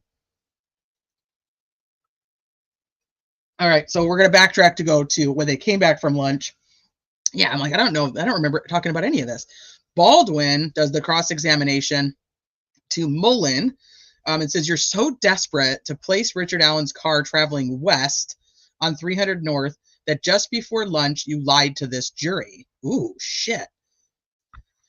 Baldwin provided a transcript that showed that Allen may have gone west on 300 North on February 17th. That's got to be a typo. Baldwin accused Mullen of presenting his interpretation of Allen's statement as fact. We had already surmised it was his vehicle, Mullen said. Wanted him to confirm it. Baldwin said that Allen said he drove through town on his regular route, a loop to 300 West eastbound. It's got to be a typo, too.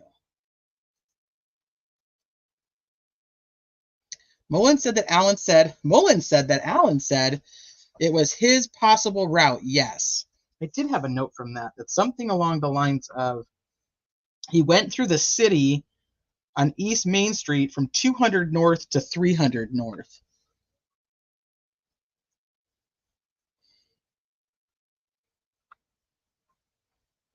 Baldwin accused Mullen of presenting his interpretation of Allen's statement as fact.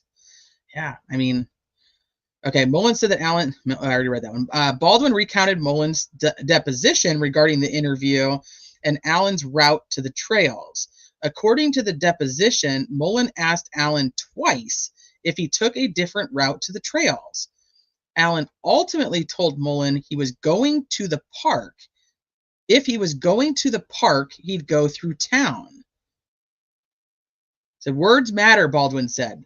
Words on the stand matter, especially when words impact the timeline in a case like this. Mullen agreed. Allen also told you could have been driving he could have been driving his other car that day. Oh, shit. Baldwin said, yes, he did say that. You didn't tell the jury that, though, did you? Baldwin asked. Says, for your theory to work, Richard Allen's car would have to be at the CPS lot between 1:30 and 4, right? Mullen says, yes. Is there anything that would contradict that? Baldwin asked. No, Mullen said. Baldwin says, well, what about the information from Betsy Blair? Does this look like a 1965 Mercury Comet? Baldwin asked. Prosecution objected. And it was fucking sustained?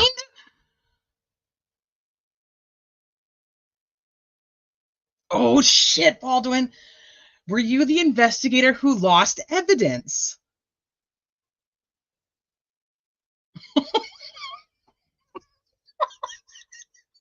The prosecution again objected, and it was again sustained. Baldwin asked Mullen if Mullen was in an interview where Allen said he didn't remember which way he took to the trail. Mullen said yes. Baldwin asked Mullen Mullen investigated how many black 2016 Ford Focuses were registered in Carroll County in 2017. Mullen said no. We would not investigate that. Baldwin asked Mullen if Mullen looked to see if Allen's other car was on the video. Ooh, what was the answer to this? What was the answer to this?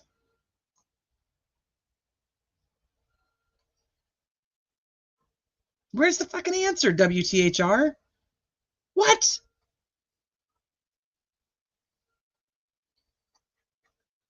Where's the answer?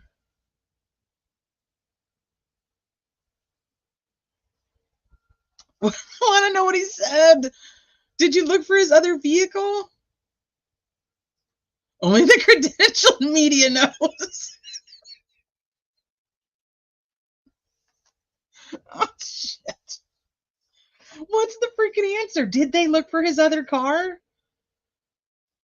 Is there not any other type of camera that they, or any, like, what if Kathy Allen says she was driving the Ford Focus that day?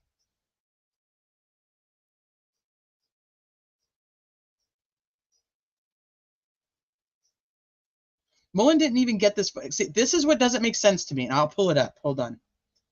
So in the motion of stipulations by the state and the defense team,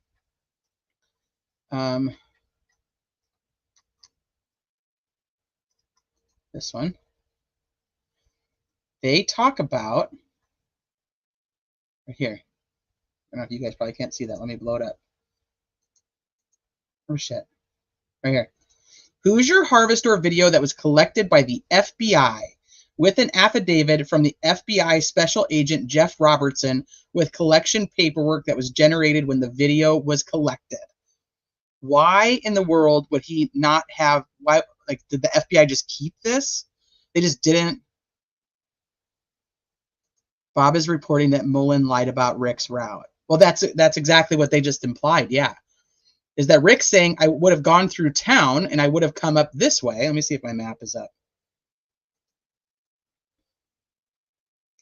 So they're saying that he's saying that he went to his mom's, which if it is in Peru, it's his mother-in-law, which it's not really relevant to anything. So remember, the whole thing was that he was up here, and when he came home, he would have to go from his mom's or his mother-in-law's, would have come straight down to the bridge by using 300 North, driving westbound, and that's when he passed the Hoosier Harvest Store right here. Okay, that was their theory. So in the testimony, it's come out that he actually stated that he went to his mom's, and then he went home and got a jacket, and then went to the bridge. Now, so if that's the case, he lives over here. So he's saying if he was going to go, he would have gone through town.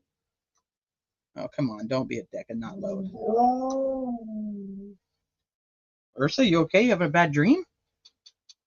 How's the dog? Did you hear her? She's sleeping. I think she had a bad dream.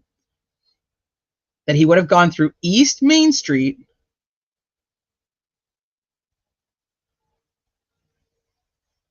Are you guys, hold on. Turned left off of East Main Street. Okay, that's what I'm going with now. That's what I'm talking about. Hey, Rick. Yeah, Janice is Rick's mom, but she lives in Mexico. And that supposedly his mom, but they said he went in. Okay, I think I'm confused on what you guys are saying. It's not backwards. That's the state's theory of how he would have gotten there and why he would have driven that way. Can somebody tell me why I'm confused on what you guys are talking about? Because what he's stating is that he would have come up from East Main Street, gone to 200 North.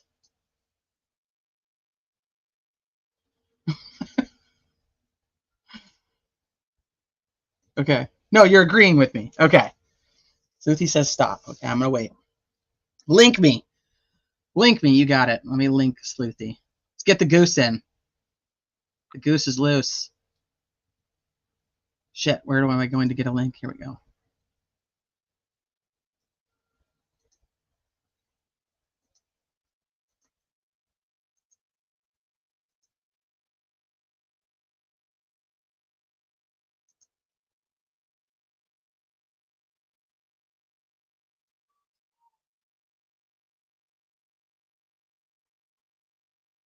There you are.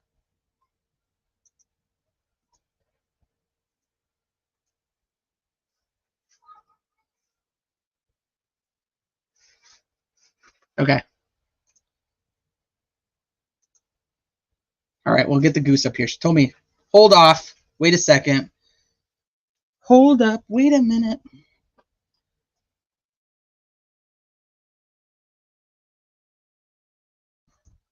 Say her name 3 times.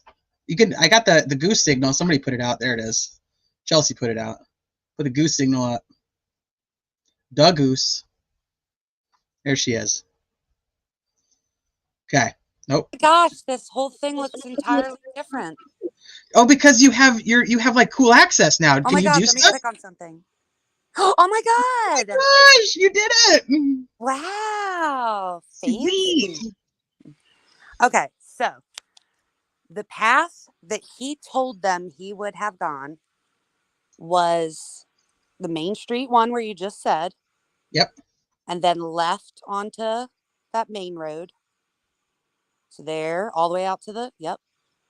He would have gone here, Old State Route 25. No. No? Cruiser, whatever that main road is, the yellow one. The actual highway? Indiana 25?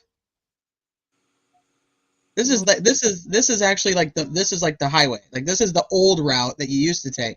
This one, I don't know. I don't know why he would have taken this. This wouldn't have taken him over to the park. Oh, then this you're right. That one, yeah. I can't see. It's so tiny. It's so tiny. So then. Okay, well, hold on a second. Let me blow it up. And then he would have turned right onto 300. Right here. So if that were the case, and then he supposedly parked at the CPS building, he would not have passed the cameras. And if he did, he would have been going east. Correct. So the path that they're claiming that he took in order to be seen driving west at the time he was seen is, and I'm going to read this to you so that you can follow it on your map. Okay. So he would have doing the Main Street thing. So coming out Main Street. Wait, they're saying he is coming from his house? Yeah. I'm about to tell you this path. Okay, here we are. So they're saying that he did. My Hadium Dream build is underway, and I've partnered with eBay Motors to keep this build on schedule. The radiator. Damn articles. Oh my God. Sorry. I thought it was me. I was like, what is happening? No. Okay. Because these stupid ads just pop up. I'm going to close this shit. All right. We should be good. Okay. Start again. Okay. So East Main Street through town.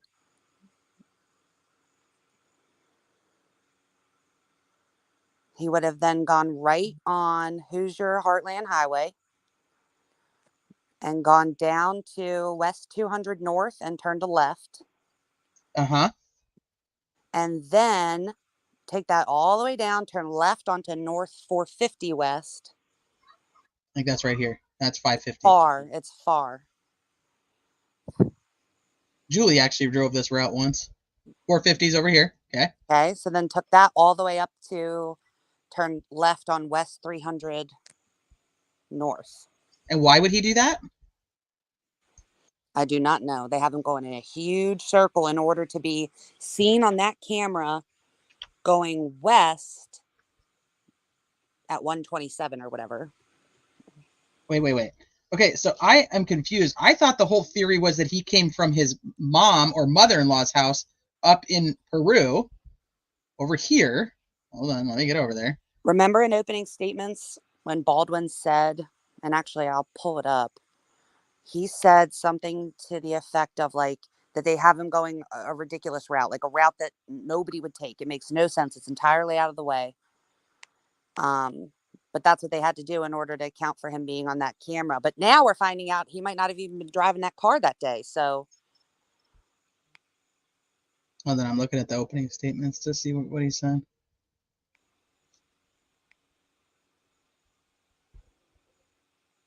Okay, it's weird. There, I don't know if you guys can hear it, but in the other room, somebody's vacuuming.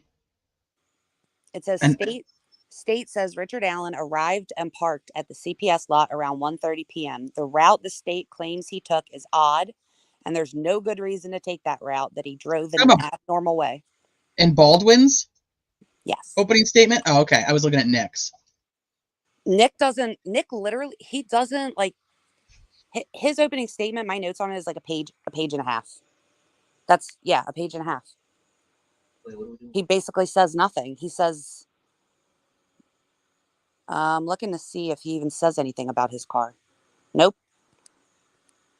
I don't see anything about the car, at least on these notes. And the route that the state claims is odd, and there's no good reason for him to take that route that he drove in an abnormal way. According to the state, the car is parked there until sometime after 4. Once Richard left, he didn't come back to the crime scene, and he didn't take Libby's phone with him. Mm-hmm. But I'm just saying, from what we've always understood, it was not what we've understood from the state. That, yeah, I mean, pretty much, yeah. It was that he was coming home from his mom or mother-in-law's, and that's why he went the other route. And that's how he ended up on, because he was coming home from Peru, and he ends up driving. He ends up driving this way. But where does the state say that? Like, I only think I've ever heard that from like random people saying that that's You might like be that. right. You Yeah, might be that right. was the You might be right. excuse. Yeah. Fudge.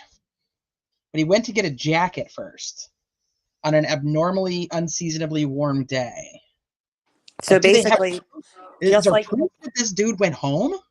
yeah, I was gonna say, basically, just like they left out the fact that he didn't say that he went home to get a jacket. Yeah, Or, they didn't bother to say that to the jury. They left that out of it. right. Or that he I'm might telling you, have there's not no have been reason. driving his There's no. car. Like the little things that they've left out in order to, you know what I'm Okay, saying? but what I'm saying is that there's no. Where did it come from that they are saying that he took the main street to the Hoosier Heartland Highway? Who's saying His that? interview. They told him that in his own interview? Yes. Well, that doesn't make sense. If he's at home, he's already on 200 North. You understand what I'm saying? He lives off of 200 North. There's no reason he would go to town over here and then get on the highway to go the opposite direction where he's right here. This is 200 North right here. Unless he went to town for something. But the CPS building's right here. What does Google say is the fastest way to get there from his house? Does it take them that route? Well, let's look. So we want to do 1967 Whiteman Drive, Delphi, Indiana, to what do I want? I don't know. Let's do to the Hoosier Harvest Store. That's probably the closest one that it's gonna pick up now, right? Well, Nope, no, because the Hoosier Harvest Store has been moved, so that's not gonna work. oh, you got to use their old address. Use Yeah, I don't remember what their address is though. I do because I To sent it to Allie the other day. CPS. Let's do this to the CPS office. Let's see what that says. Or just type in the trails. Like, what's the quickest Should I do route? this? Yeah. Okay, let's just do to Monon High Bridge, or maybe to the Freedom Bridge.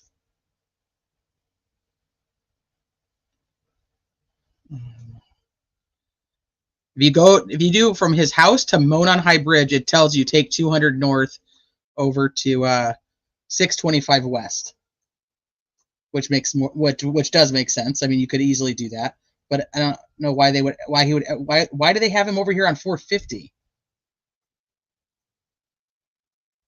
I guess because they have to make it so that he went a big loop, so he'd be on camera going west and never going east. Right.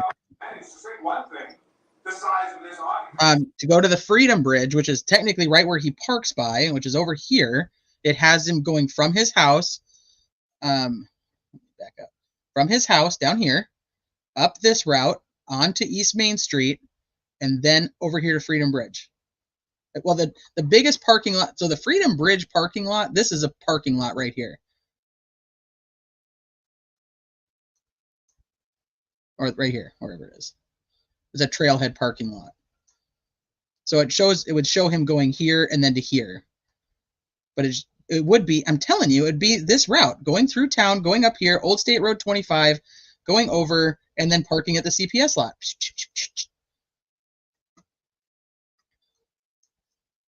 Yes, but if that was what they said, then would he have passed the camera going west? Exactly. No.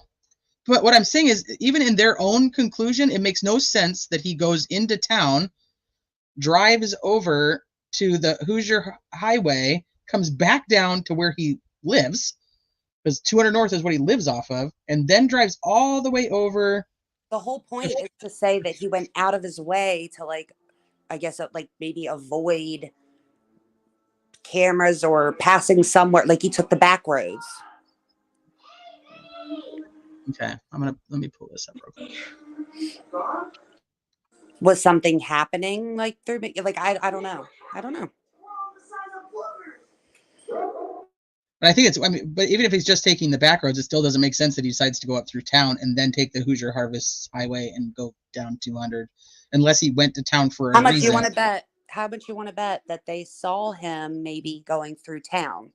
So then we have to explain how he was going west. So we had to put him out of his way because he's seen going through town. Do you see what I mean? Yeah. I'm gonna bring this up. So we're just going to keep going. So this is Julie driving that route from his house, the back roads. But so when do they have him home? Nobody's given us a timeline of when he was home or when he did something in town. We don't have any of that. When was he at his mom's or his mother-in-law's? They say he got home at 11. That he got, well, he said he got home at about 11:30, and then he got a jacket, and then he left. I'm sorry, you guys in chat. I was not reading chat. If you guys have said something to me, I've totally missed it. I was trying to.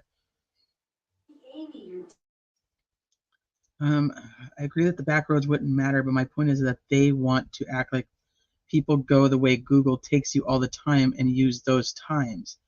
Okay, here, True Crime Web says, I drove between his residence and the bridge several times. I always found the town drive a simple route. So you did. So you went into town, it took like East Main Street, and then went up around Old 25 and went that way, Steve? Because I don't know why you'd go a different way. I'm confused on that, I guess. All right, so let me see. Okay, we are going to time this. 1967 Whiteman Drive. This is Rick Allen's path to the bridge. I'm 100% sure of it. So let's see how long it takes him, and let's look at the path. He goes the back way. Back way. She thinks he goes the back way.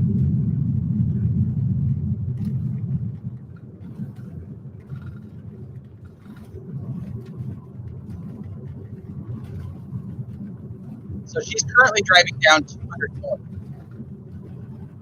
which is also where Brad German lives, that way. Grandpa.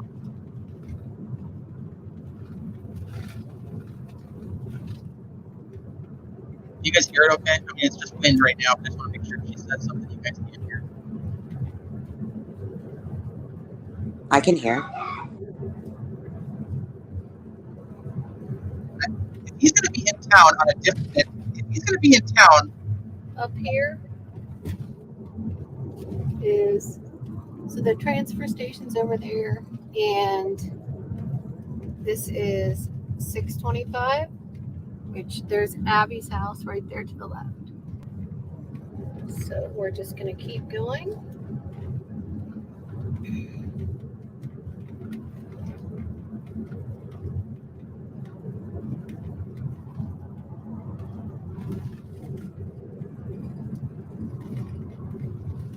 It is the long way around, for sure.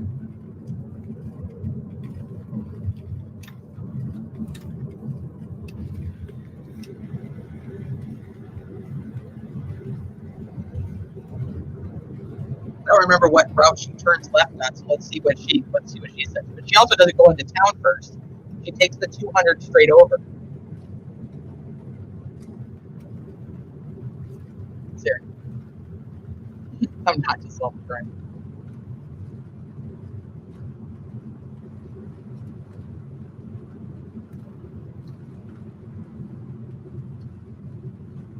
I don't think, well, no, I don't think you can get through there. That's PTI machining. You have to go all the way up this way in order to get around Okay. to the This goes bridge. to what you were saying. That the one that I was saying you'd go through, she says you can't actually get through there. Back way. Where people would least suspect you.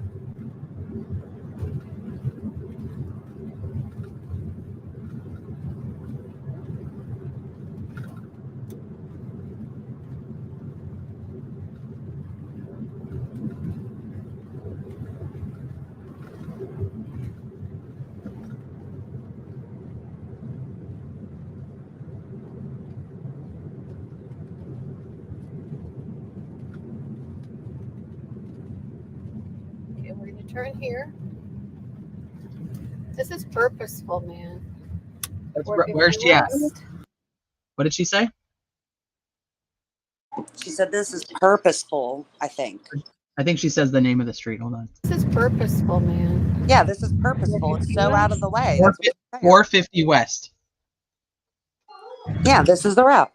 Come back around this way. That way you avoid cameras in town at businesses capturing your car, or so you think. He forgot one place, and also there's always a likelihood if there was cameras that people had out could have caught it, but doesn't sound like it did. So again, this is on our way to the Modon High Bridge, the path that Rick Allen took. He drove this path. Kind of pay attention to the time that it takes, because this would have been the back path that he would have driven home. It's a straight, easy back way, not to be seen in town. Okay. Wait, Obviously, did you just say that he would reverse the path? Yeah, I was just gonna say. So here's the thing: Nah, is he doesn't want to be seen in town on camera. Then he can't go home through town either, and they have to have his car leaving the same way.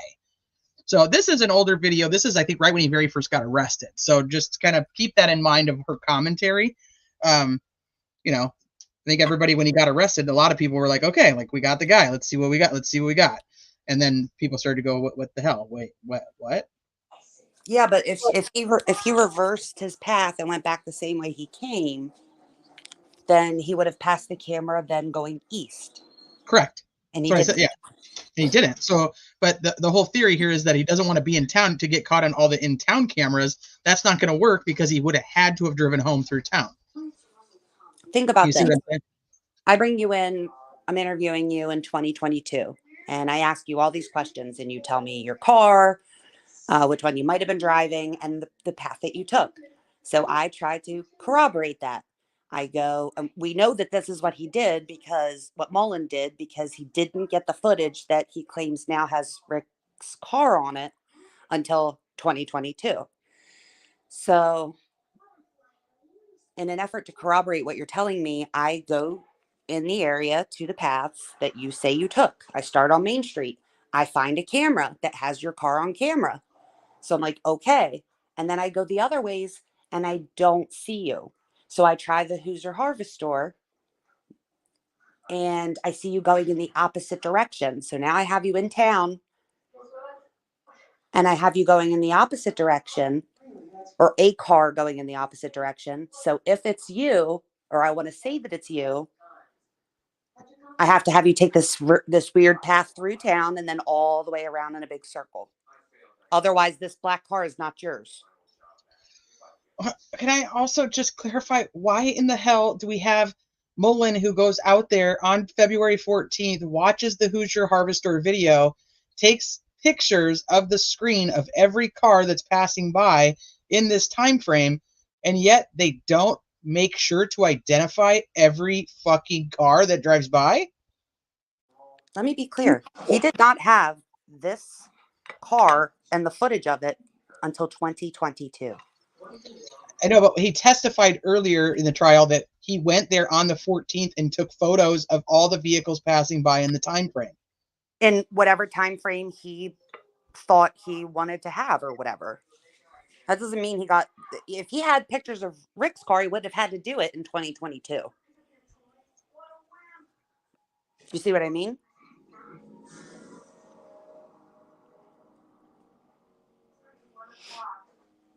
Hold on.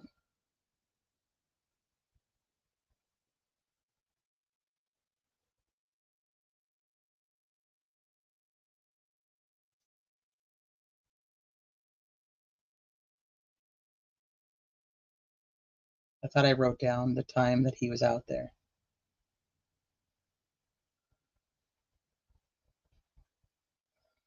He proceeds to the Hoosier Harvest Store to review the footage from the 13th from 8 a.m. until 5:36 p.m. Why would he think that was the only relevant time frame? What I'm saying is that he's saying that he was out, that he looked at the cars from that time frame. And he didn't have, well, somehow he didn't have Rick Allen's. So that leads me to another question is 5.5 years later, how do we know that this footage is from that exact day? While reviewing the video, he took pictures of the vehicles traveling. He viewed the footage for about 45 minutes to an hour. But he watched it on February 13th from 8 a.m. to 5:36 p.m. 5:30/6 p.m. So he watched the entire day and took photos of all of these cars.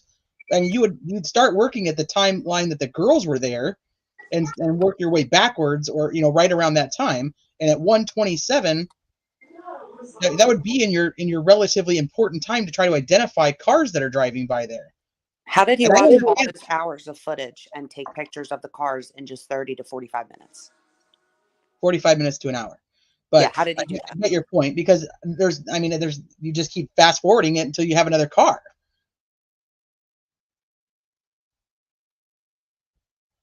I just don't know why you. I get like it would have been a very detailed investigation to have to like go through all those cars. But what I'm saying is, like, 5.5 years, you had fucking time.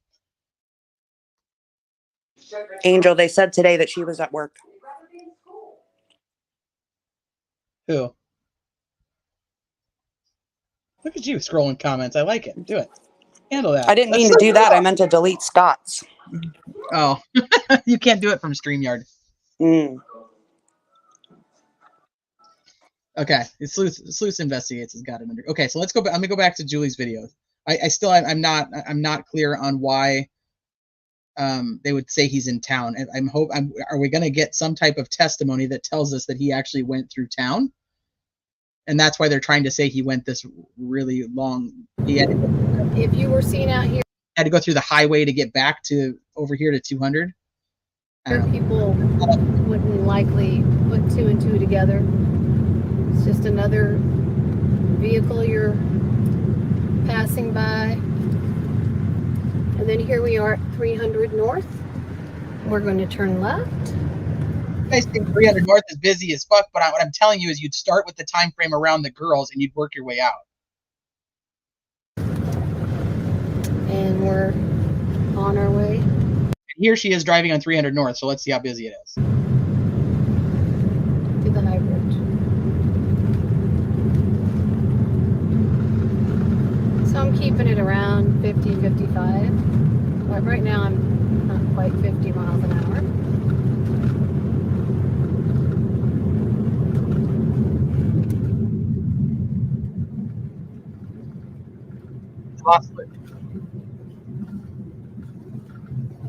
This is Wilson's Bridge that we're coming up to.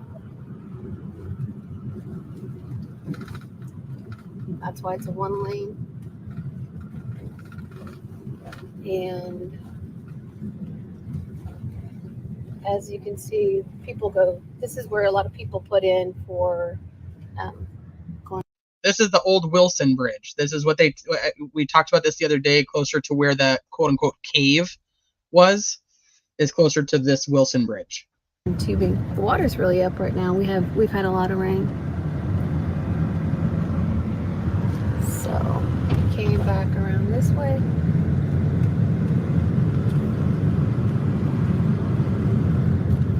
And if I see the cabin through here, I'll let you know. I'll show you on the map what this is done. I'll show you on the map where it is. Just kind of showing you the purposes of recreating this path.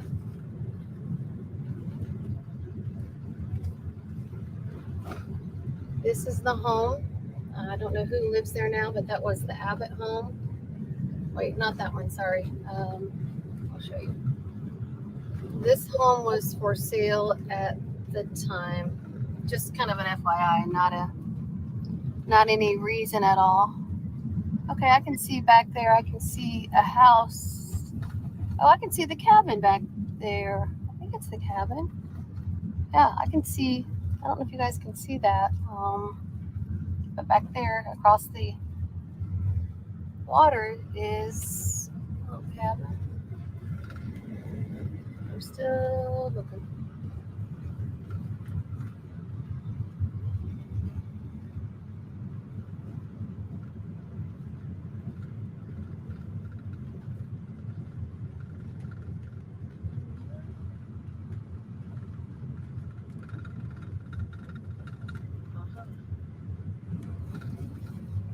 The road is pretty tiny right here.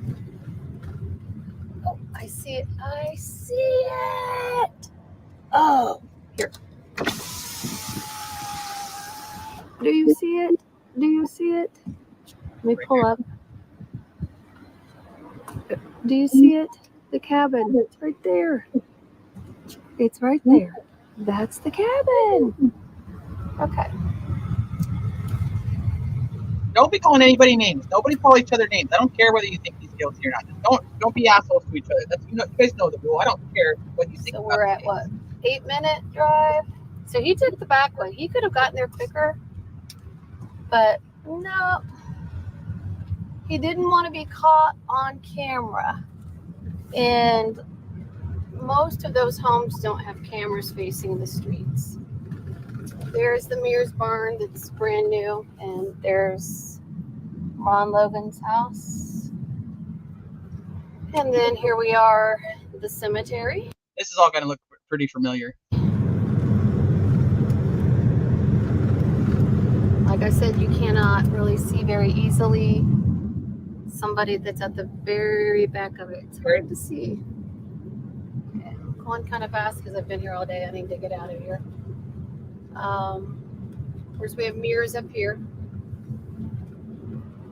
Sherry Mears at that point had been put in like a nursing home, but people still would come there, shoot, go hunting. So right here is the drop off. Sorry, I'm going fast. That was the Mears parking lot that the girls would have been dropped off at. If you guys could see it, I'll go back and I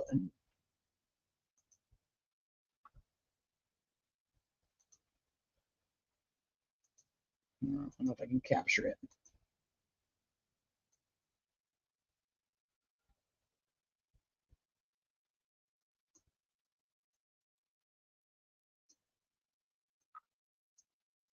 Try to pause it when she goes by it. Right here is the drop off. Sorry, I'm going fast. Right there's the drop off. The Mears parking lot. And here is where the Hoosier Harbor Store caught Rick Allen's vehicle. See, there is a little, you guys see that little white? There's your camera. Right here. Camera there. There's cameras. That's where they caught his vehicle. And then, of course, he comes right back around here and pulls into the CPS building. And I am going just a little, 4 mile an hour. Feels faster. So, right here is where the old CPS. So yeah, old CPS would be right here. The parking lot, you'll be able to see it. And then he pulls in here and allegedly there's your parking lot. The building is no longer there when she's filming this. Into that spot. So that's it.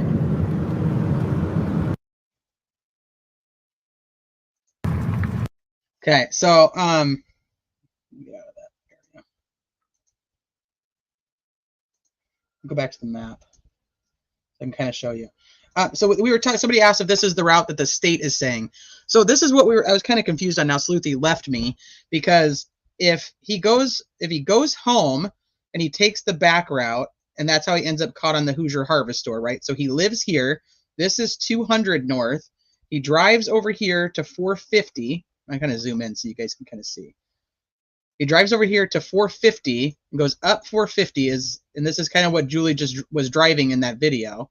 So it goes up 450. Get out of here. And then over to 300 North. Right here. Here's your old bridge. And so you can still see that here's your creek. This is still Deer Creek right here. All of this is Deer Creek. So you see that she drove around this and she was driving on 300 North. Right? So she's driving this way, and then you have to, 300 North kind of makes this weird turn, like here. So this is all houses. Ron Logan's is right here.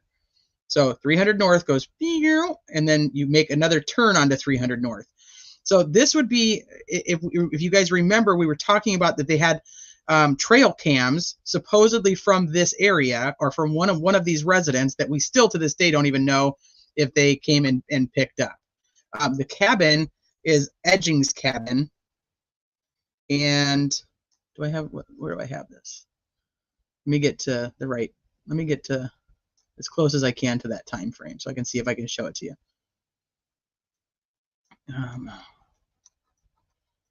See this right here? This little spot. I don't know if can you guys see that? So she's driving by. As she drives by, she zooms in and shows you where this is. Okay, so then she drives up here, and then she drives around. You see Ron Logan's house. You see the cemetery. Come over here to Mears. She's telling you about the Mears and the barn, and the people did park at the Mears house too. I think that a lot of people forget that because even in Becky Patty's, this little parking lot over here where the drop off is gets full, and so they start parking over at the Mears on the Mears side. So then comes this way, drives past the Hoosier Harvest Store, comes up here and parks at the CPS building. Now, this is why I said I was kind of confused because Sleuthie's saying that the state is saying that he goes from his house down here, drives into town, takes East Main Street, but gets on the Hoosier Harvest Highway, and then comes back to 200 North and takes that same route, essentially. So the only reason that they'd have to have him on camera in town to be able to show, well, I tried to tell you it wasn't real town, it was residential. This is still their town though, as much as that, but it is very residential. It's kind of, it's tiny old town Midwest. I don't know how else to explain it, where people, this is, okay, I'll take you into town. So Bree and Chase live right here, okay, in town. This is all residential. These are all houses in town. Does that kind of make sense? These are all houses. So it's kind of weird though, because like here's your Farm Bureau building, your courthouse right here, right smack in the middle of town. You know, here's the Old Dollar General. Here's the CVS is over here. Here's your Save-A-Lot, your grocery store. So yes, it's both. It's like it's just old. It's a ton of residential. You have Bree Wilbur. Bree Wilbur lived here. Rayleigh lived. Oh shit! I don't know why I don't have her on the map. Rayleigh lived over here somewhere. I don't remember exactly where. Pat Westfall lived up here. But then you have like more. You go down here where you have like more businesses. This is where like the dog house is, the bar. You guys have probably heard about that. Go out here. You have here's Kathy's work is over here at the Horizon Vet. So yeah, the town is business and residential. I don't know. It is. It's just how it is. It's all mixed together. Here's businesses and then here's houses. So, but this is still considered like in town. It's where your main streets are, if that makes sense. So it's called like, we call it like in town. So he's saying he went to his mom's, came home, and then went into town, East Main Street, and went over to the CPS lot. That's his route. But so there has, I don't know why the state would want him up here. I'm still confused, and I'm gonna have to get some clarifications on that. Yeah, that's why I said, like, yeah, it's like still like the main area. Where is the cabin? Okay, I showed the cabin. I'll show it to you again. It's right here. Here's the cabin. See it? There. I'll mark it on here for you.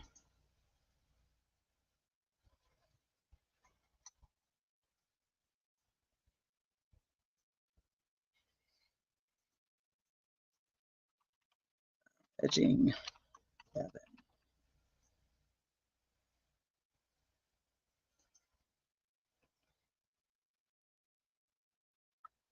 Top 3 things today. Kathy Shank is the one who found the tip and gave it to Liggett. Dan Dulin was basically impeached on the stand, saying that he really didn't remember the interview independently, but then on the stand said that he did.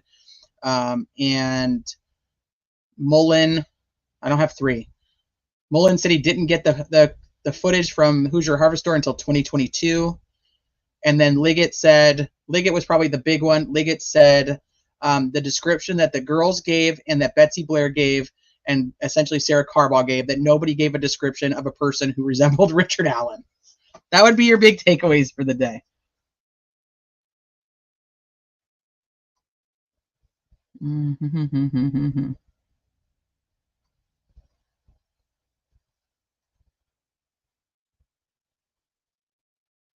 Okay, so I'll back out so you can see. Here's your cabin, and then here's your crime scene. So if anybody's, but there's been a lot of discussions about other things. So there's cabins, there's shacks, and there's outbuildings. And I think a lot of people get all of those kinds of things confused into being one place. There is quite a bit. Like the Webbers themselves have a lot of outbuildings. Ron Logan, there's a lot of farmland over here. Ron Logan had a lot of outbuildings. The Mears have a ton of outbuildings. And this is, look at all their farmland. So there's a lot of little buildings. And then there are some like old rundown shacks. I don't know if I can get those on here. But the big cabin, so the cabin that was discussed is this cabin. It's Edging's cabin.